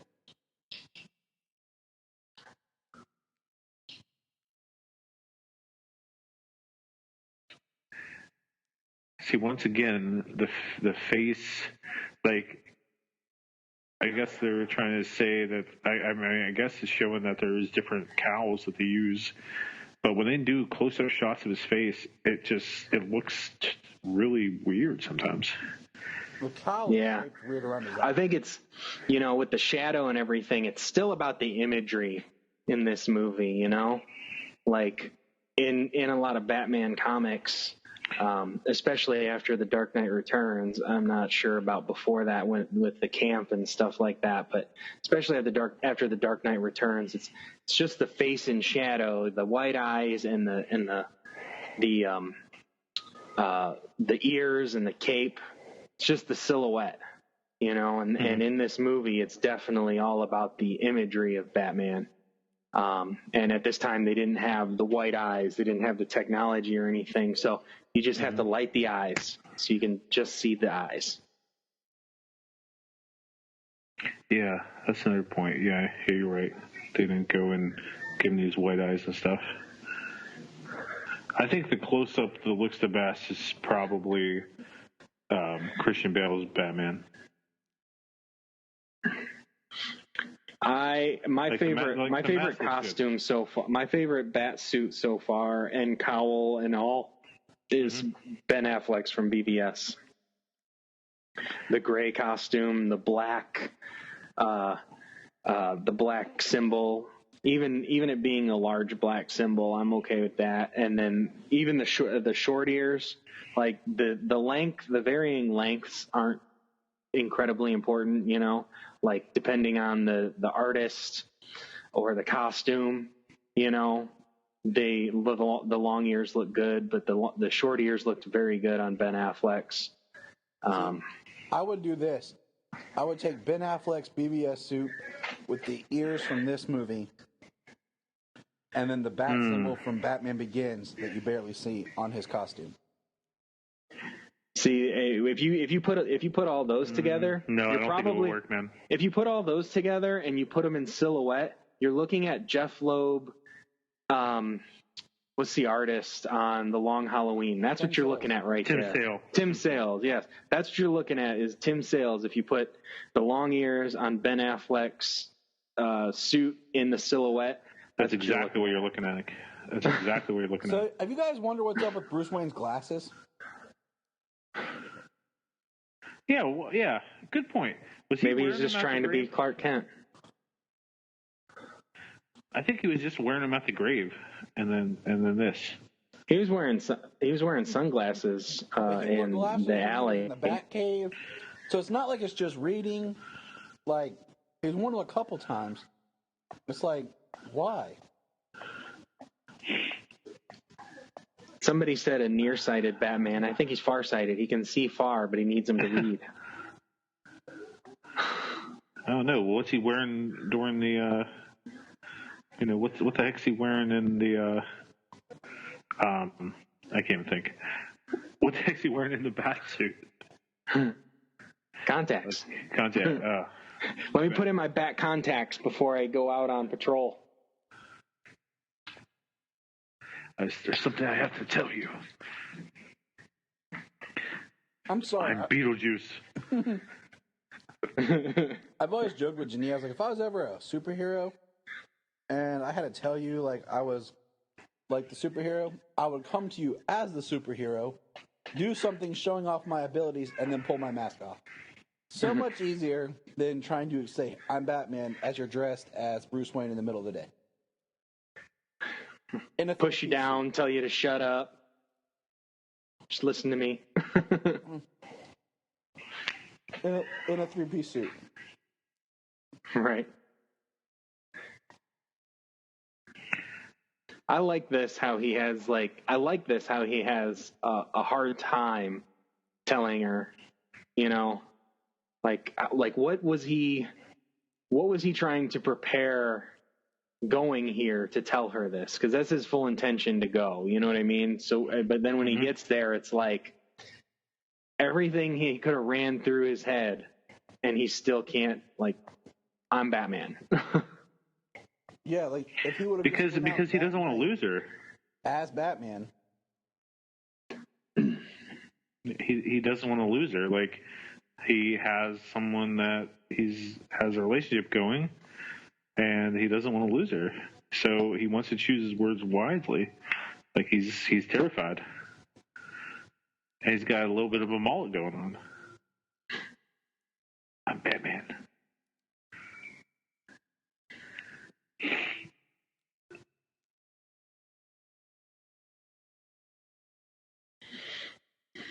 Now, I love how that's a nice green silk shirt, though. Yes, bet it's comfortable. I would bet rock it's that. comfortable. I would rock that suit. I love how this metal tray is amazing. Yeah. So the thing about this scene, I'd rock that suit with like the purple fur coat that Jared Leto wears. Oh yeah. I would definitely wear a shirt and coat. I would not wear those pants. Well, maybe he's got a golf game later on after he leaves here. So do you think it was Bruce's do you think it was Bruce's intention the whole time to get shot, and that's why he went and grabbed that right away? He was looking for something to protect himself because it was his whole entire intention to get shot. Maybe. And so maybe he thought that Jack knew who he was, and he's like, maybe I'm going to have him shoot me so that he thinks I'm dead. Well, I don't know what he was really thinking here. Well, certainly if a psychotic comes in, you know, to like court your girl. Because if he forces him to shoot him, then that gets him out of there. Instead of saying like being roughed up by the thugs or anything like that, he can quickly. This is cool. I know who you are. It's a cool line. Let me tell you about this guy I know, Jack. Kind of interesting. He says, I know who you are, then tells this story. Like, I like him already. You know the problem? I love those Joker gang jackets, man. I want one. I like how he's all about labeling. Like, you know, marketing, branding. He's like, Joker car, Joker logo on the jackets. Mm-hmm. Love it. There's 2 feet in front of him. Now, Brian, just remember, you can't make an omelet without breaking some eggs. Well, sure you can if you use, like, box eggs. Well, they're already broken. Never mind. You want to get nuts? Come on. Let's get nuts. That's Beetlejuice full right there. Beetlejuice, yeah. Full Beetlejuice there. Here we go. Here's the line. You ever dance with the devil in the pale moonlight? See, now, you know, some people might have an issue with him getting shot and that tray actually stopping the bullet or not. Yep. I mean, it's a silver tray, but that's also a very small caliber bullet. Oh yeah, that is a tiny gun. Well, so would it kill him without that? Yes, but anything in the way with some sort of metal plating or some sort of armor, I mean, a book might stop that thing. Well, we know that the Joker has small guns that prove to be very powerful. He does. Yeah. He does. I mean, he could have shot him with a flag that says "bang," and then be like, that would have been. Oh, could he have please done it and then did it like in the Returns? Exactly. Like bang, and then it comes out. Yeah, from Batman Beyond: Return of the Joker. He shoots it, and the flag comes out, and then he gets an evil look on his face, and then shoots it again, and it actually projectile and shoots the guy, kills him dead. My gosh, I haven't seen Return of the Joker in forever. The dead flowers. Hey. And Jack had so many good one-liners in this movie, you know, like way to get a load of me, you know, mirror, whatever, but never rub another man's rhubarb. Love it. I'm gonna have to start using that when somebody does or uses something of mine. Oh, I use it all the time. Anytime anytime one of my friends like talks to my wife, I was like, never rub it up his rhubarb. You're right. I do think it's interesting here that like Knox is from Gotham, supposedly, and he doesn't know about the Wayne's murder. Right. That's the thing. Like, you can understand anybody from outside of Gotham not particularly knowing, and especially in a little bit of an older time like this, not particularly knowing like the death of the Waynes or who the millionaire Bruce Wayne is of this city.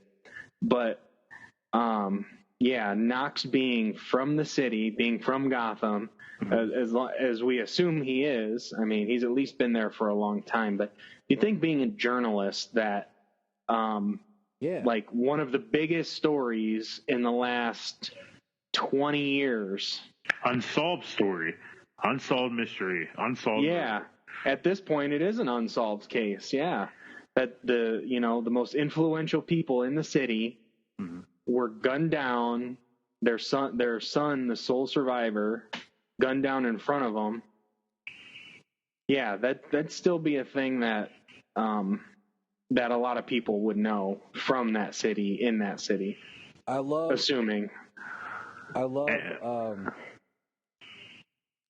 do you call it, that scene with the Batsuit in that big giant safe in the Batcave.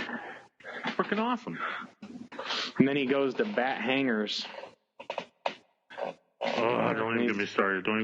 Then we get to Bat Nipples. I know. Oh. Here we go, the Joker coming in on TV. And I like how they're looking as if they're looking at him. Yeah. Well, I mean, they must have TVs or something off to the side, right? Hopefully. Like the TVs and the monitors inside the van from where they're broadcasting their signal, their report from. I'd assume that's probably what they're looking at. Makes the most sense. But you know what? You know what's interesting though? Like they do go into how intelligent that Jack is in this, how he's a very smart kid, adept in chemistry and other things like that. But when he hijacks the TV signal for one, both times, he takes it at a specific time as well. He takes the signal when the woman dies, when the woman's laughing and she dies. He hijacks the signal right after she dies. So like the plan was set up to make this person die on public television so he could intercept the signal. Yep. And then same thing with this, like it wasn't announced prior that the gala was going to be the parade, the celebration was going to be canceled. They were announcing it on TV, but he already had, he was in the know and he was ready to take the signal and use it while everybody was watching. Man, there he is, the Gotham Globe. Looking at it.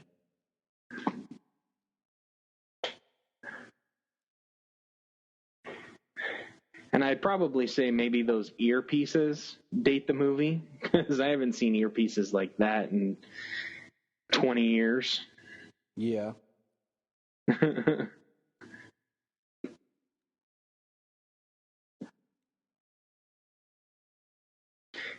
Going back to the beginning, for the longest time, I had never even realized that was the Monarch Theater. Same. At the very beginning, that was the same theater that him and his parents came out of. Same. Now it was a long time ago, but it was a long time before that that I realized. So that's not something new, but it was a long time before I realized it. It's not like I just realized it like this watching, but yeah. Bruce has got his popcorn, and there's the pearls.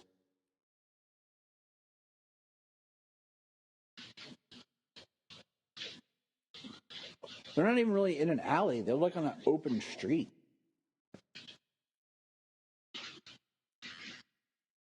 There's my favorite Martha.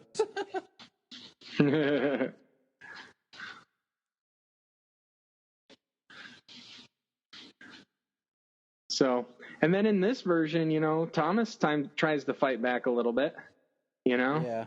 Tries to stop the guy from stealing her pearls. Not quite the fist clenched and going for the swing like Jeffrey Dean Morgan. Which is straight out of The Dark Knight Returns. Yeah, that's why I love the origin at the beginning of BVS, everybody's so like, they don't have to do it again. It's like they did it so fast. It was the opening of the movie. Yeah, and it's a version that's never been done. Yeah, it's in a montage. It's a version that's never been done, and it's practically beat for beat what comes off of the page from The Dark Knight Returns. I mean, I feel like you don't have to do it again, but it really works. Like, just doing it quickly like that, because it sets the tone, because it could be, oh, snap, it could be somebody's first time, seeing Batman and learning. Yeah. Somebody's first Batman could be Ben Affleck. Somebody's first Batman was The Dark Knight Returns. Man, look at him wearing them, like, really 80s style Levi's. I would not picture Bruce Wayne in jeans. Like, to me, Bruce Wayne doesn't wear jeans. Right. Yeah, I wouldn't figure he even owns a pair. But I do like the look of him in a turtleneck, though. You may hear fireworks going off because they're shooting them off down on the corner. Man, somebody's celebrating Batman. Yeah. They're much more hardcore than we are. Apparently. What's up? We're just talking about this movie. They're shooting fireworks.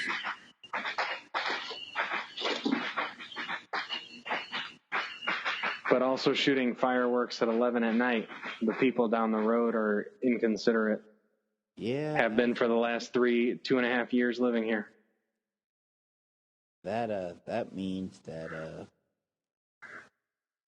something's going on. But right now, I have to go to work. I love that whole thing. Like, I have to go to work. Like, this right here, the raising of the head. Yeah.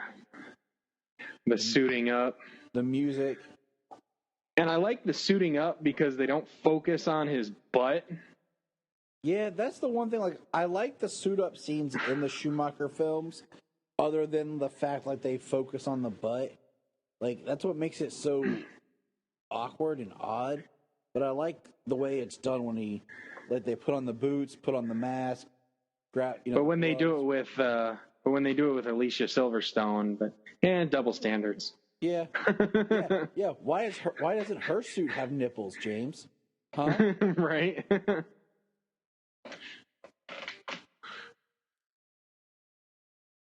Tell me this Batman don't kill. Right. That was 4 or 5 guards right there that he dropped a bomb on, and then drives out. And it blows up the entire chemical plant. Like, is there anybody in there? How many of Joker's goons were in there?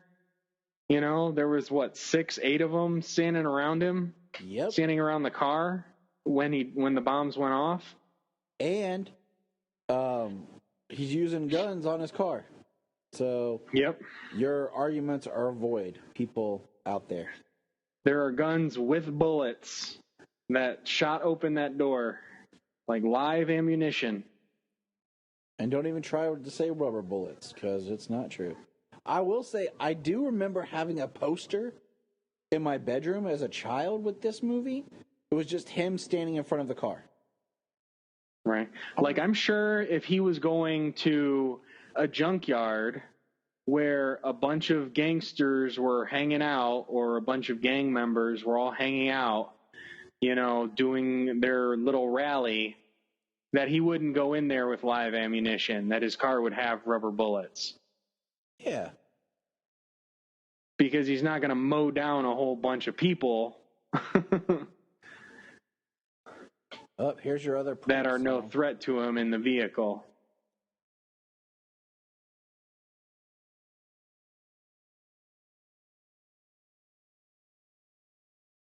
That's a pretty cool float.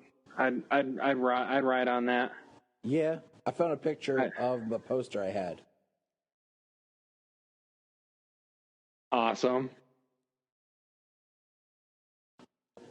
Now look, there's more extras here. You know, like it's not what I heard, so I'm going to try and keep an eye. Yeah, so what I heard, and I'm going to try and keep an eye out for it, was that he says he wants his face on the $1 bill. And I think all of this money, I heard, is actually supposed to have his face on it. So it's all counterfeit, but he's getting all these people downtown for his plan. I couldn't remember if it was all counterfeit or supposed to be mixed. But yeah, it's all set up. But this just shows right here that Gotham City is about the same size of Metropolis and Smallville. Like, there's the Monarch Theater. There's that grassy spot. There's City Hall. There's the Monarch Theater. You know, like, it's just like a 3-block radius. Just reshot, redressed. You know, look, he's passing the same thing again right there. The delicate and the windows. What was the budget for this film? I mean, it was a good budget. If I remember, it's just one's a style of movie making back then. You know, like you can. Well, I think in the early '90s, like a lot of movies did that, just reuse sets. I mean, even cartoons did. Reportedly, $35 million. Wow. Okay, so let's adjust that for inflation here. And made $411 million, $411.5 million in the box office. Whoa. Okay, so 35 million, you said? Yeah. Okay. According to Wikipedia, it's the inflation says. So yeah, I'm doing an inflation calculator here. 48 million. It's probably close to 60 million. It would have cost. 35 million. Yeah, I got 35 million on inflationcalculator.com. That's my source there. Oh, okay. Is it what it cost? A little over $72 million would be the budget. And then you said it made. So that's still less 411.5. So think about that. That's still less than what Shazam's budget. Wasn't Shazam like 89, 90 million supposedly? Yeah, reported anywhere between 80 and 100. So far, I don't think I've heard any kind of definitive budget on that film yet. And then Deadpool, the first one had a pretty low budget as well. So I think that one was around, what was that, 60, 80 million? So we'll just say like the budget of Deadpool. You said it made 400 million? 411.5, yeah. 411, okay. Well, also, I mean, you 58 million for Deadpool. So think about this. Wow. What do you call? Everything was filmed on a soundstage. You know, everything in this is on a soundstage. Right. So nothing was filmed in like location. Mm-hmm. What kind of ghetto trunk does Knox have where he karate chops it and it opens up? I love how like you think he's gonna do something and all of a baseball bat and a dust mask. Would that dust mask really do anything? I think he had some rope there too. This so is for scene. Maybe Knox is a vigilante mass murderer with that stuff. He's got a baseball bat, rope. They're a serial killer. Maybe that's why we never see him again. Batman took him down. He's a serial killer. See, he's just saving those people to impress, Vale there. That's all it's about. He's got to throw off his scent, got to impress her. That's all it's about. But really, he just wants to murder all those people himself, and he's just jealous.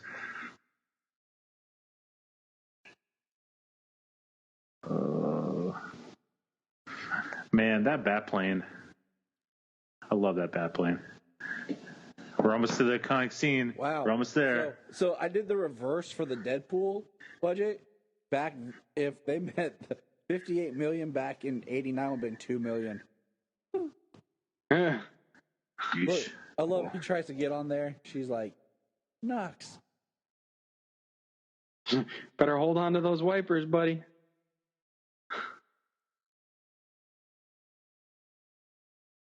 And she throws him in the trash like the trash he is. His head's bleeding. And she leaves him there. Man, models and matte paintings. How I miss thee. Lots of excess buttons to do simple things.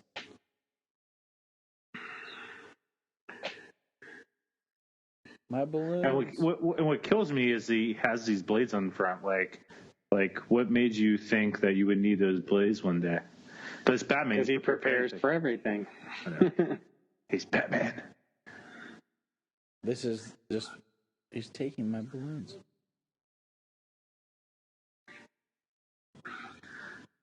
Why did someone tell me he had one of those things? Still my favorite bat plane, though. Darn right it is. There's no other bat plane that comes close. Amen. I like how there's people climbing up on his float for money. Well, yeah, of course the bigger bills are going to be closer to the person. I mean, come on. He stole my balloons.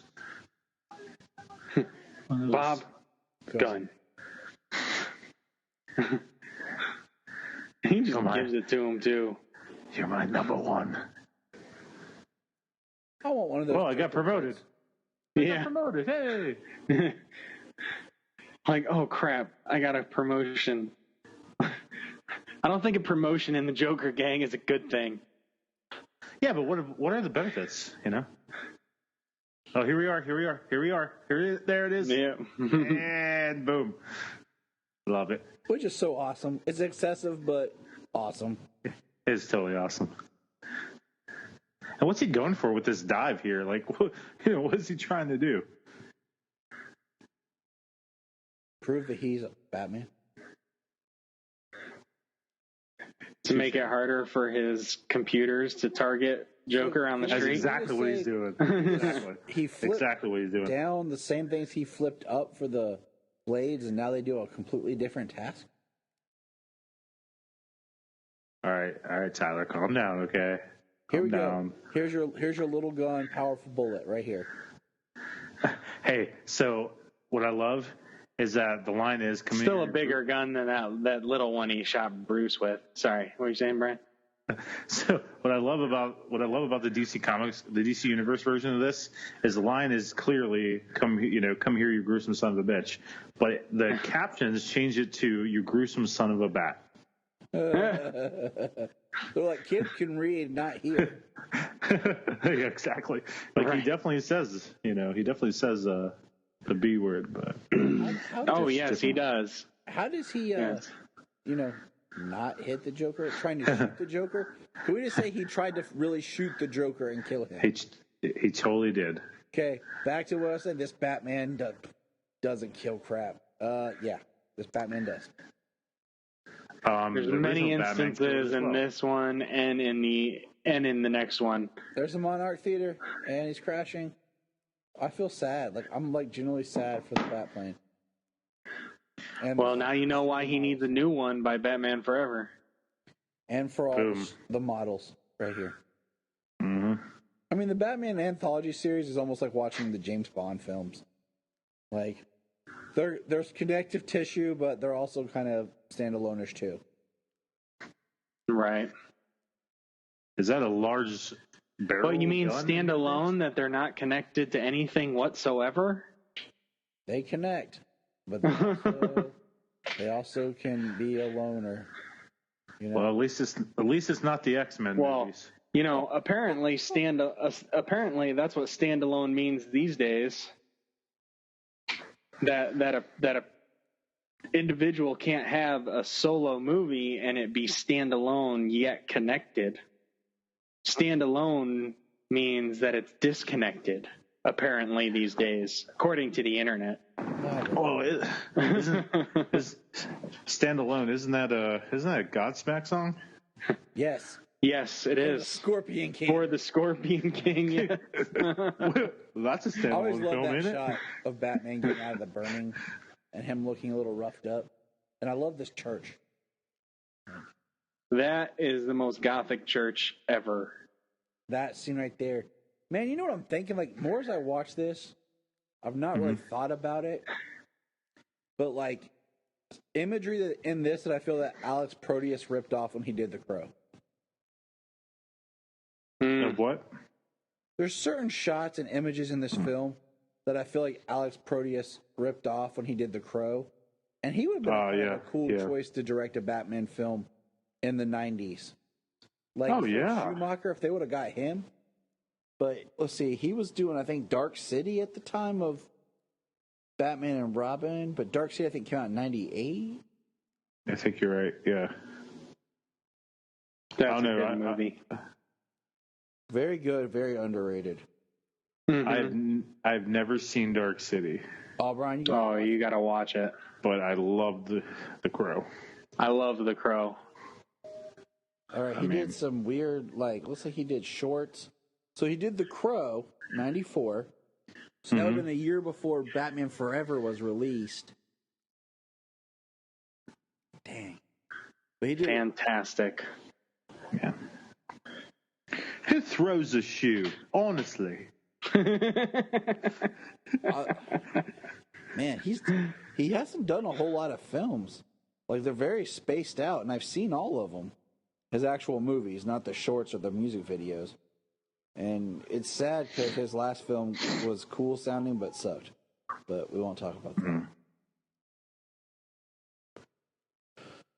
It's Worthless Gordon. Can we talk about how incompetent the GCPD are as police officers? Like, they're way more incompetent in Batman 66, I will say that. But they're just so bad. Like, you have a dude jabbing a pen in the guy's neck, and nope, well, we're good. We're done. Yeah. Do you feel like there's a reason why Vicky's in white? Like a stylistic choice?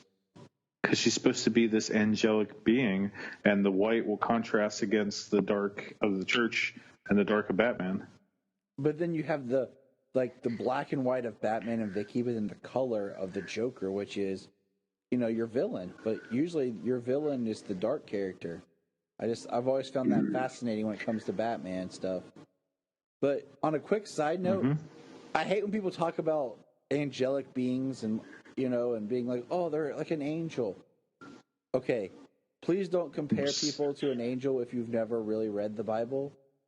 Okay, I would never call my child acting like an angel. Dude, sorry to get you set off there. Okay. All right, I went to Bible college. I'm in ministry, but that's what they're going for. They're trying to make her look like this beautiful, overly beautiful woman, like an angelic presence. Okay, it was an angel that slaughtered the children for the firstborn in the Old Testament for Moses. But whatever, this isn't my just one of those pet peeves I have. Oh, look, searchlights. Well, there is a fair amount of deception when it comes to let's say that range of stuff without going into too much. What's really cool is actually seeing like Batman as like a person, Yes. like he walks up the stairs, he doesn't just like shoot a grappling hook and he's at the top of the the church. Yes. I've always liked about this fight that he uses this. That he goes up all the stairs. He's looking around. He even trips as he gets in the church on one of the wood things behind the pews and knocks them all down.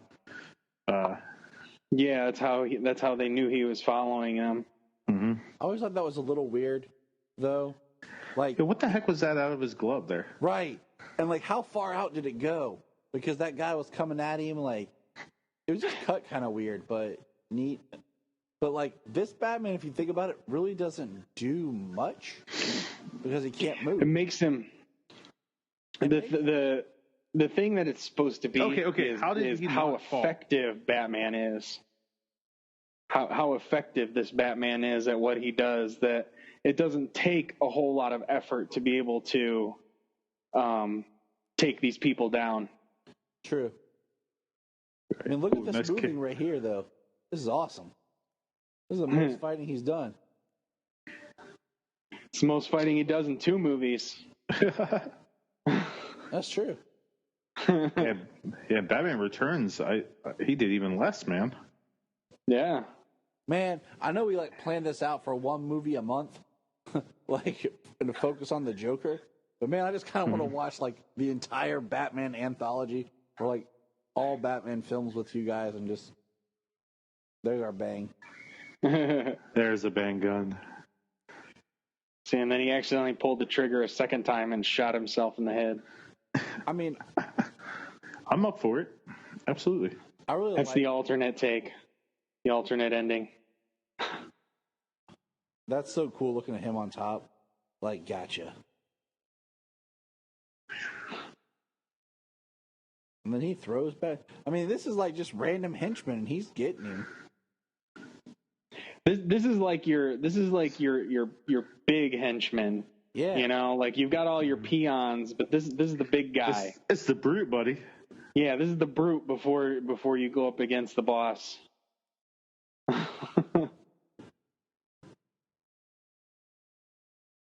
Man, he has taken him to town. And then he throws this guy with his legs. What is he holding on to? Who knows?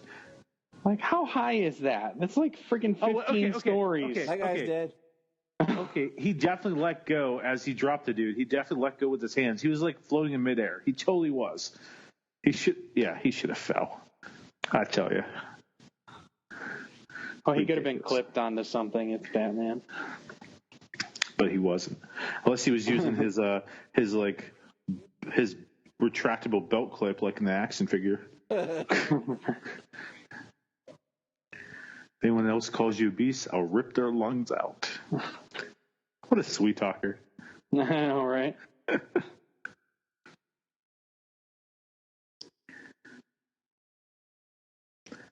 I would say this scene made me feel a little uncomfortable. Yes, absolutely. the way she starts kissing like his jacket, and then the way like she goes down and it just kind of stays on his face. You're like, what? This is so weird. Oh, and then they're like, she's got like some hair in her tongue or whatever. I don't know. That's a Joker. It's so weird. I'm sorry. If my wife started doing that to me, I would just be like, what the heck are you doing? Just get away. I love purple. Oh my gosh, her eyes when she says purple. Right here, like. Gosh. Right here. That scene right there. What the heck is going on? Right. And where'd she go? Thank you, She just stepped off to the left. You saw her back off. Mm-hmm. Like you know what Jack's mind was on when she dropped out of frame like that. Exactly. That's why he didn't see Batman coming. Exactly. I mean, where would your mind be? I mean, come on. Exactly the same place, and I'd get decked in the face like he did. I love this right here. The teeth. But I wear shattering teeth. But I have glasses, and Batman wouldn't hit a man with glasses. I do love that they add the chattering teeth in there. I do love that. Yeah. Okay, so what? Still bring some of the clown aspect to his character, you know? He's not just like psychotic and a gangster. He's still. I like that line when he says, "I was just a kid when I killed your parents." What is that trying to like? Does Jack know, or is that just a slip up in the writing? I think he's always known that Batman was Bruce Wayne. Well, I think that. I think that when does he even know it was does he even know it was the Waynes that he had killed, or well, I mean I don't know. Says, oh yeah, he killed my parents, and he says I was just a kid when I killed your parent. But Batman never states any other details about. And obviously, Jack's killed a lot of people. Yeah. How many parents? How many Well, yeah. I mean, just ways around it. How many, parents did he kill? Did he kill just people? Just now? Did he kill other gangsters? How many people did he just kill just now? Parents and everything on the streets. Yeah, it does leave a little plot hole. Yeah. Yeah. Right. Yeah, it does. How would he know that he was specifically talking about Bruce Wayne? Right. Yeah, good point. That's how I dance. Well, I've been reading comics. Been reading a lot of comics on DC Universe, and I wanted to go back and read Red Hood and the Outlaws, and so I was reading that, and I got the Death of the Family. So then I started reading through that, and in one of the last issues of the Death of the Family books in the series, Batman says that now this has nothing to do with what's going on here, but Batman says that he had, or not much going on here, much to do with, but Batman says that Bruce says that he went to Arkham Asylum to the Joker as Bruce Wayne with the Joker's card, and the Joker didn't even see him. He didn't care that it was Bruce Wayne. You know what I mean? So even if he knows, he doesn't care and he doesn't make that connection. So he still sees him as Batman no matter what. This is so interesting right here. As a way of not killing the Joker.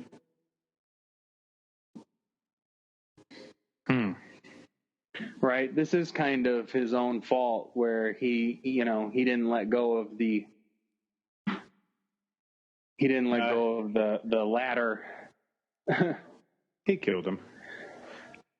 I mean, I think I actually even got into. My wife's not a comic book person at all, not whatsoever. But I think I even got in an argument with her before where I was like, right there, Batman just killed the Joker. And she's like, no, he did not.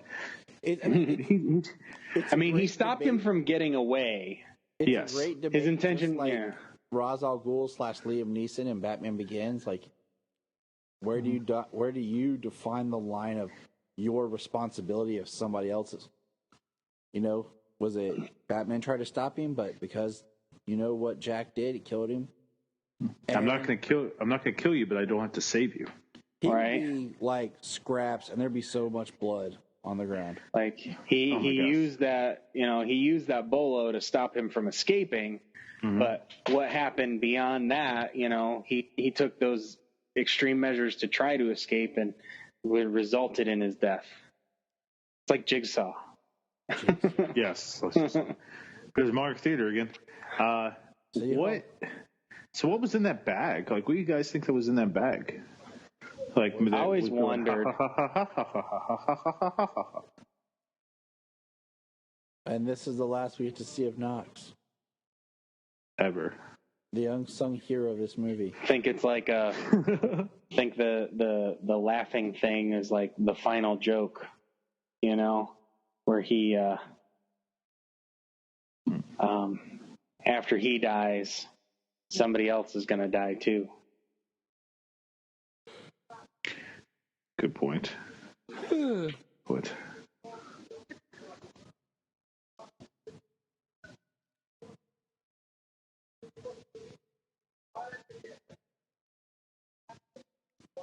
Call me.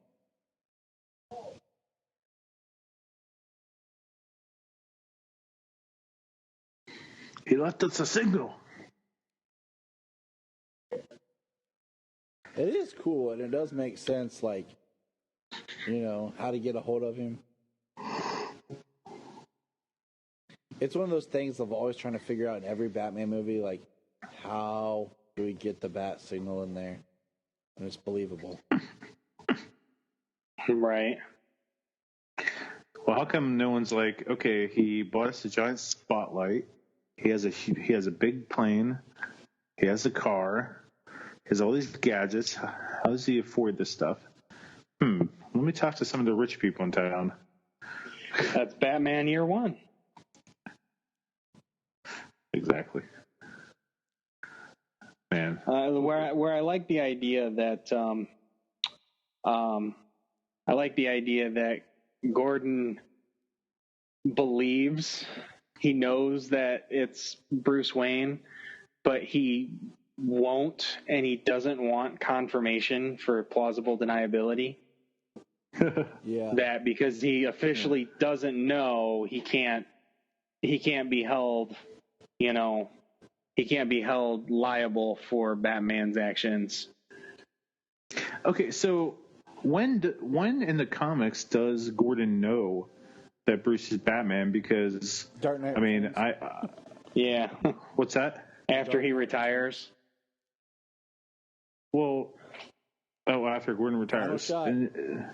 After Batman retires. And that's the film, boys. Yeah, but wasn't I love that shot up on the building, standing on the edge of the building, the gargoyle looking over. That's an iconic Batman shot. One of the best Batman shots. With the signal up in the sky. All right, guys, we made it. We made it through. Did we? Through Batman.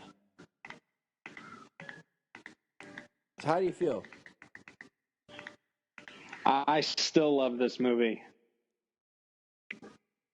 Yeah? It's fantabulous. This movie is fantabulous, man. I mean, and I think that this Batman holds up after all these years. I mean, I know you made a comment about it being dated because of Prince music, but like when I, being an adult now, when I went back and like when the Batman 66 series finally came out on Blu-ray, I mean, I bought that thing right away. I was so pumped. I was so excited.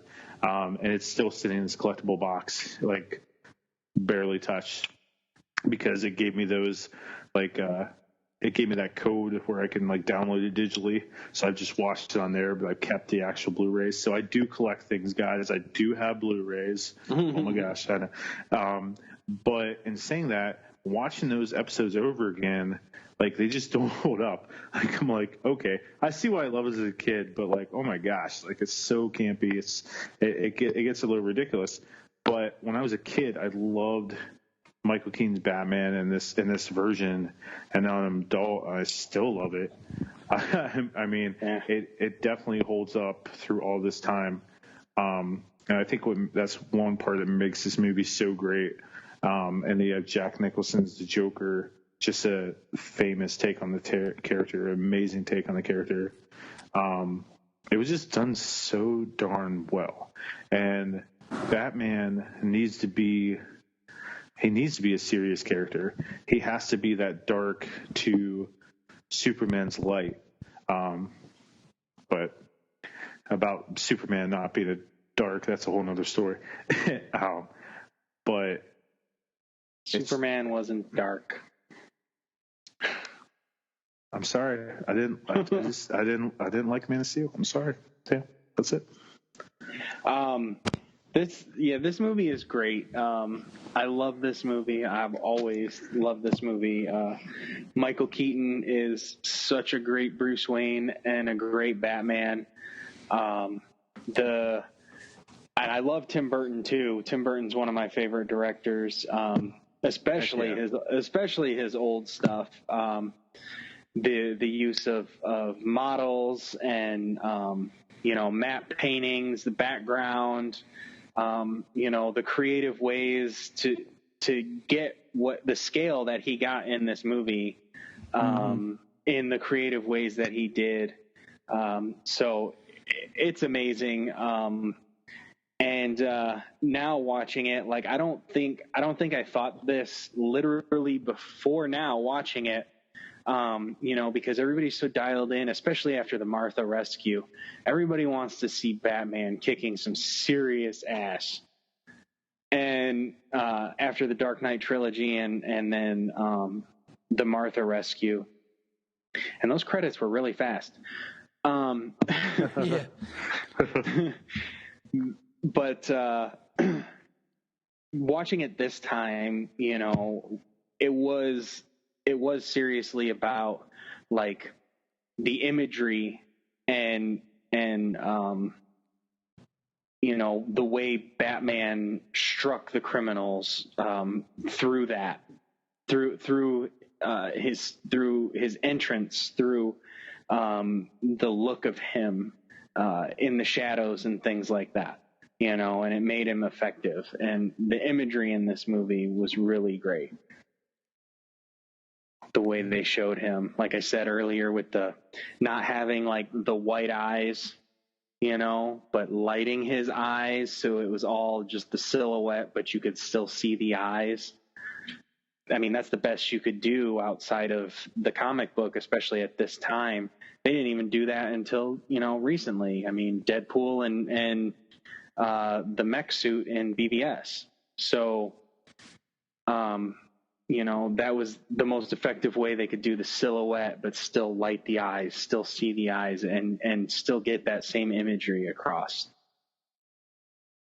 All right, fellas. Well, thank you for being here. We're wrapping up. We're at 2:30. And thanks, guys. Thank you. Yes, absolutely. Thank you. And thank you if you stayed with us through that. Next time, join us for our next commentary as we look at The Dark Knight. Until then, look up in the sky.